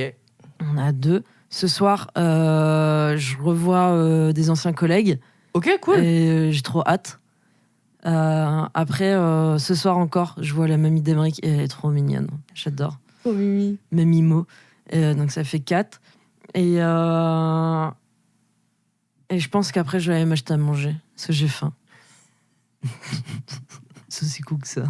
Bah non, mais voilà. c'est très bien. Mais juste, voilà. Et non, je pense qu'il faut aussi s'entraîner à rééduquer ce cerveau pour, parce qu'en fait, à force de tout voir broyer du noir et tout penser que tout va mal se faire et tout sera forcément désastreux, c'est là que ça emmène aussi à pas oser de faire les choses. Ah ouais, non, mais complètement. C'est dur, hein. C'est pas évident. Moi, on se moque de moi parce que j'ai toujours les scénarios catastrophiques dans ma tête. Ah ouais ? Genre, Emeric qui se moque de moi. Et des fois, ça l'emmerde pour moi, mais j'ai toujours des scénarios catastrophes. Je lui fais, mais si on fait ça, mais il va se passer ça et tout. Genre, avec une autre amie, on en rigole. Genre, parce que je vis dans des endroits de mon cerveau, c'est pas du tout. Enfin, mais qu'est-ce qui se passe ? Mais n'importe quoi. Mais parce qu'en fait, presque j'en joue tellement c'est absurde. Tu sais, genre, je sors mon grand comédia dell'arte de dire, oh oui, il va se passer ça, oh mon Dieu. Et puis ça et ça. Et en fait, je pense que c'est juste une légère forme de parano. Ouais. Alors, pas paranoïaque en mode, on me suit partout. Oui. C'est pas ça. C'est juste en mode, parce que je vais être contrôler certaines choses. Ok. Oui, je pense que c'est ça. Ouais, la perte de contrôle, il y a ça aussi dans le fait de la peur de l'échec, c'est la perte de contrôle. Ouais. Et ça c'est un truc, je sais que j'ai un problème avec ça, moi, que ce soit au niveau de la nourriture, que ce soit au niveau du sport, que ce soit au niveau de comment mon corps doit être, comment je me force à... Ouais, mais ça en devient. Par contre, c'est très mauvais. C'est très très mauvais de vouloir garder le contrôle trop longtemps. Et tu finis. Bien sûr que tu vas le perdre le contrôle au bout d'un moment. En fait, ton corps il peut pas supporter tout ça. Oui, bien sûr. Donc non, mais ça c'est une notion intéressante, effectivement. Ok, moi je sais pas si t'as autre chose à dire. Ma foi. Ça fait un long moment qu'on parle, ça fait au moins 1h30 qu'on parle. Désolé, je crois. Désolé. Ça va être, je pense, l'épisode le plus long. Moi, j'ai rien d'autre. Après, bien sûr, tous les sujets qu'on traite à chaque fois, bien sûr qu'on peut aller encore plus loin. Oui. C'est juste que c'est des conversations qui sur le moment, s'arrêtent assez naturellement, et puis parce que on parle à chaud, et des fois on repense à des choses après. Ça sert à rien de parler pour parler, quoi. Oui, voilà, c'est ça. Donc moi, perso, c'est ok. Je sais pas si toi aussi. Moi, je suis ok. D'accord. C'est plus dans les recommandations, limite. Du coup, je vais pas te poser la question de c'est quoi être adulte, parce que je pense que je vais passer à une autre question plutôt générique pour les prochains épisodes. Faut juste que je réfléchisse. Ok. Parce que j'ai eu pas mal de réponses et en fait là, on commence à un moment donné, ça tout se rejoint en fait. Ouais, parce que c'est tellement aléatoire d'une personne à une autre. Mais pour clôturer ce sujet sur c'est quoi être adulte, personnellement, j'ai revécu des trucs d'adulte là sur les derniers mois. C'est faire mes travaux, donc retourner à Leroy Merlin, choisir son carrelage, sa faïence, enfin, c'est des trucs d'adultes. Oui. Quand tu reçois ta feuille d'impôt aussi, c'est un truc d'adulte. Bon, après, je m'en fous, c'est écrit 0, donc oui, ça va. Mais c'est des trucs où genre tu dis ah ouais quand même et tout, Ah, moi, je sais que les papiers, pour moi, c'est. Enfin, tu vois, je me suis sentie adulte quand je suis allée faire ma carte Corrigo pour l'avoir gratuitement. Parce que j'ai pas de thunes. CCAS. Au CCAS. Je me suis sentie hyper adulte, j'étais hyper fière de moi. Hein. Ah oui. J'étais trop fière. Alors que j'ai juste, donné des papiers. Ça a duré, 3 minutes. Ouais. Et je stressais. Ah, 3 minutes? Moi, ça m'avait pris 20 minutes avec la dame pour qu'elle débloque le truc de la carte et tout. Ah ouais, non, moi, c'est bon. Elle m'a dit, vous avez tous les papiers, c'est bon, je vous mets... Ah ouais, d'accord. Ils ont peut-être accéléré le process aussi. Il y a moyen. Mais je me sentais hyper adulte à ce moment-là. Hein. Et puis, quand j'ai décidé d'avoir un chat aussi, je me suis sentie un peu plus... Déjà, je savais... Le début de la maternité, quelque part. Ouais, c'est ça. Non, mais en fait, je prenais la responsabilité de prendre un animal, et c'est pas rien, c'est pas un jouet, c'est pas... Et je voulais qu'il soit bien. C'était un animal, du coup, que j'ai pris en assaut. Oui. Voilà. Et c'est un petit chat qui avait été abandonné. Petit... Oui, bon, il est pas si petit. Non, mais il est grand. Hein. C'est vrai qu'il était grand, même à 6 mois. Mais je pense que je me suis sentie adulte à ce moment-là, parce que pour moi, c'est quand même prendre une responsabilité. Ouais, je comprends. Tu prends pas un chat comme tu vas acheter une plante, tu vois. Ouais, bien sûr. C'est pas la même chose. Non, la plante, elle meurt plus vite. Oui, et puis j'adore les plantes, hein, j'ai aucun problème avec les plantes, mais voilà, c'est prendre un animal, ça reste quand même autre chose. Ouais, c'est une grande responsabilité, je suis d'accord. Et pas l'abandonner à chaque vacances, quoi. C'est ça. Aux vacances d'été, non, j'ai personne. J'ai personne me regarder mon animal, fallait y réfléchir avant. Ouais, et puis surtout maintenant, il existe des systèmes de pension quand vraiment tu trouves personne. Oui, non, mais après, il y a des gens qui veulent pas. Bon, si on commence à parler des maltraitances sur animaux, là, c'est encore un autre sujet. Totalement. Ok. Donc, au niveau de tes recommandations, alors, je t'écoute. Pour un film qui se rapproche pas mal du sujet, je dirais que c'est Julie en 12 chapitres. Alors, je sais que j'en parle souvent. Ah oui, c'est vrai. Mais je crois qu'il est en VOD sur les plateformes. Sur Arte. Alors, vous pouvez le voir. Mais oui, c'est vrai. Vous pouvez le voir gratuitement sur Arte. Oui. Il est... on est que 2. Hein. Oh, tu peux le voir, mais les gens qui nous écoutent... peu de gens. Les gens qui nous écoutent peuvent le voir sur Arte. Oui, il est gratuit. Il parle vraiment de ce sujet-là, de pas de confiance en soi, pas vouloir prendre de trop de décisions, c'est un peu confus. Okay. Enfin, on suit une femme qui s'appelle Julie, du coup, et effectivement, elle a peur de l'échec, elle a peur de se montrer. Et enfin, je spoil pas plus, mais il est vraiment génial sur la thématique-là, je trouve, du moins. Et sinon, ma deuxième recommandation. Ça, c'est le film. Le fameux DVD que t'as acheté. Si vous n'allez pas bien, par contre, ne le regardez pas. Gros trigger warning sur le deuil, sur des parents qui peuvent avoir des propos homophobes. Voilà, c'est Sans jamais nous connaître. Je pense que c'est Moi, je connais pas du tout. Ce film m'a bouleversée. Avec Andrew Scott et Paul Mescal. Le fameux Andrew Scott qui joue dans Fleabag. Oui, exactement. Qui fait le prêtre. Et c'est ça. Et Paul Mescal. Qui a joué dans After Sun. Là, c'est le père. Oui. J'adore After Sun. Il est beau ce film. Très très beau film. Et Sans jamais nous connaître. Je vous le conseille vraiment. Et sinon, il y a les poteaux de métro qu'on sorti. J'étais en train de me dire les poteaux de métro. Il y a les potes de métro qui ont sorti un nouvel album. Et je vous invite à l'écouter sur Bandcamp parce qu'ils sont pas dispo sur les autres plateformes. Non, je crois pas. Et c'est trop bien. Il y a que des tubes. Ouais. Et franchement, j'avoue que j'ai pas encore écouté, mais j'ai commandé le vinyle. J'ai demandé d'avoir un vinyle de côté. Logiquement, je le récupère la semaine prochaine. Bien ouais. Mais moi, j'ai pas de platine, alors ça sert à rien. Pour l'objet, tu peux avoir une platine plus tard, c'est pas grave. Ouais, le jour où j'aurai de l'argent. Ça peut être aussi une forme de soutien, tu vois. Oui, de toute façon, je compte acheter leur... Mais pour le moment, il y a que des vinyles, il y a pas de t-shirt. Ah ouais, j'aimerais bien. J'ai déjà pas le premier t-shirt, moi. Il y avait un petit t-shirt métro. Ouais, je crois. Ouais, putain. Oui, ça, moi. Ouais. Mais il y a les potes de métro qui ont sorti un nouveau truc, et sinon... Et donc dans Métro notamment, il y a Valentin qui a fait épisode 2. Exactement, il y a Val qui est là.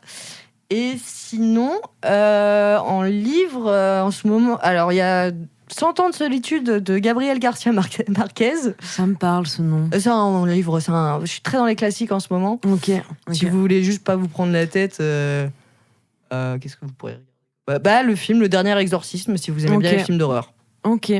Moi, de mon côté, je vais entamer plein de trucs. Il n'y a rien qui est fini. Je suis sur un Picsou Magazine, toujours. Tout est Picsou Magazine est autour de la Lune. Bon, bref. Voilà. Je lis le livre L'Attrape-Cœur de mémoire de J.D. Salinger. Je sais pas comment on dit. C'est un mec qui fait que de mentir, ou je sais pas trop quoi. Enfin, d'accord. C'est sympa. Pour le moment, c'est un petit livre. C'est bien noté sur Sens Critique, c'est pour ça que je le lis. Ok. Y a ça. J'ai commencé la série sur Netflix En Place hier soir. Donc c'est avec Jean-Pascal Zadi. C'est celui qui a fait Tout simplement Noir. Tu vas pas, ok. Ah ouais, non, là tu. Bon, c'est une série en mode comédie. Ça, je pense, ça peut déranger certaines personnes. Parce que c'est en mode, il devient. En fait, à la base, c'est un animateur d'une MJC dans un quartier et il devient président, quoi. Ouais. What ? Voilà, et lui, son programme à la base, c'est je veux qu'il n'y ait plus de problèmes dans les quartiers, machin, et des choses comme ça. Enfin, vraiment des problèmes liés autour de la précarité sociale et tout ça. Et donc voilà. Et donc là, sauf que, à la base, c'est un mec qui est absolument pas politicien. Oui, il connaît. Du coup, en fait, il arrive à l'Élysée, mais il fait de la grosse demeure sur des trucs. Okay. Là, genre, Ah, mais si, je crois que je vois. Ouais. Je vois, j'ai dû voir. En tout cas, le casting est cool. Parce que Jean-Pascal Zadi, il est assez drôle. Il y a Éric Judor, qu'on le veuille ou non, moi, il me fait trop rire, quoi. Mais parce qu'il a des références, genre. Il fait des blagues. Moi, c'est tellement absurde. Moi, ça me fait rire, en fait. Il y a ça, il y a. Oh mince, il y a une actrice. Qui est hyper connue, qui est le rôle principal. J'ai oublié son nom. Mince. Je vais chercher parce que j'ai envie de dire son nom. Alors. Mais ça me dit un truc, j'ai dû voir la... Fadili Camara. Voilà. Il y a Farid dedans, il y a Marina Foïs aussi. Marina Foïs qui joue une candidate méga écolo, féministe, anti-nucléaire et tout, qui est presque un peu dans le cliché, mais... Mais voilà, j'ai ça et... Sinon, si j'avais d'autres recommandations, mais trop de mémoire. Voilà, après, faut faire des choses qui nous font du bien. Et écoutez Brutus.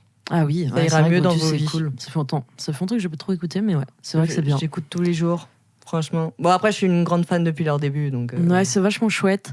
Ah si, le film dont je parlais tout à l'heure, Nous les Leroy. Oui. Donc en fait, c'est simple mais c'est efficace en fait. Okay. C'est après c'est hyper mainstream. Hein, j'ai pas de pub à faire sur ce film parce que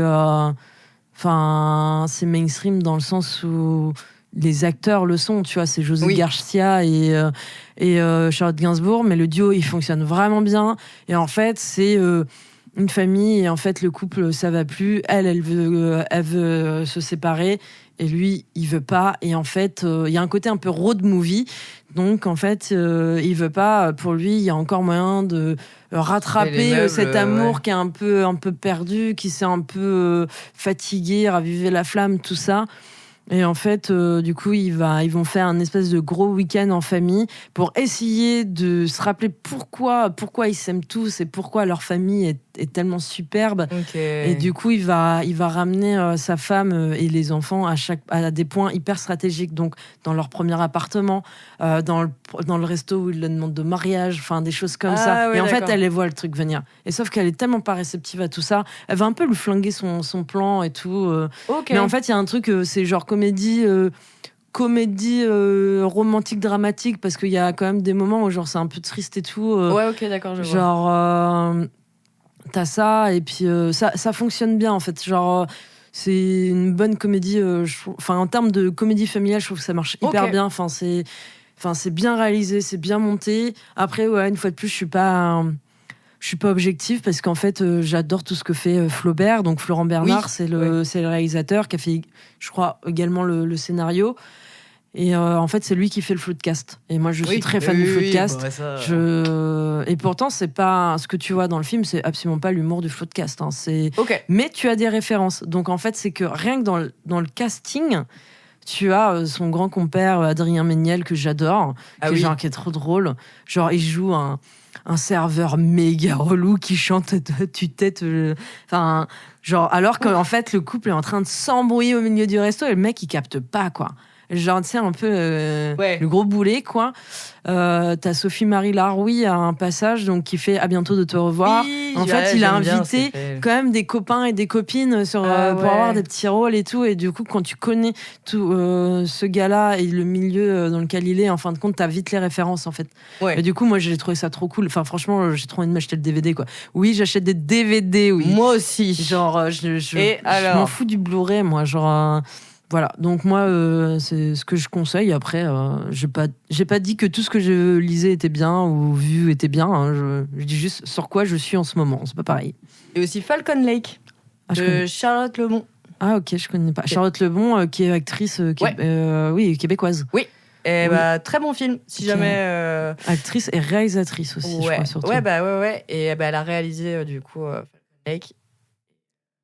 Ok, bon, on a bien parlé. Merci beaucoup. Merci à toi. Et puis yeah.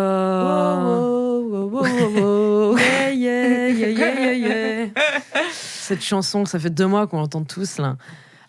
Du coup, bon épisode. Bon épisode. Je vous dis bon épisode à la fin, alors que c'est au début qu'il faut le dire. C'est pas grave. J'espère que vous avez kiffé ce qu'on a dit. Et puis voilà, donc toujours à prendre avec des nuances quand même. Et que vous aurez bien la chanson en tête. Juste après. Carrément. Et puis à bientôt. Voilà. Bisous. Bisous.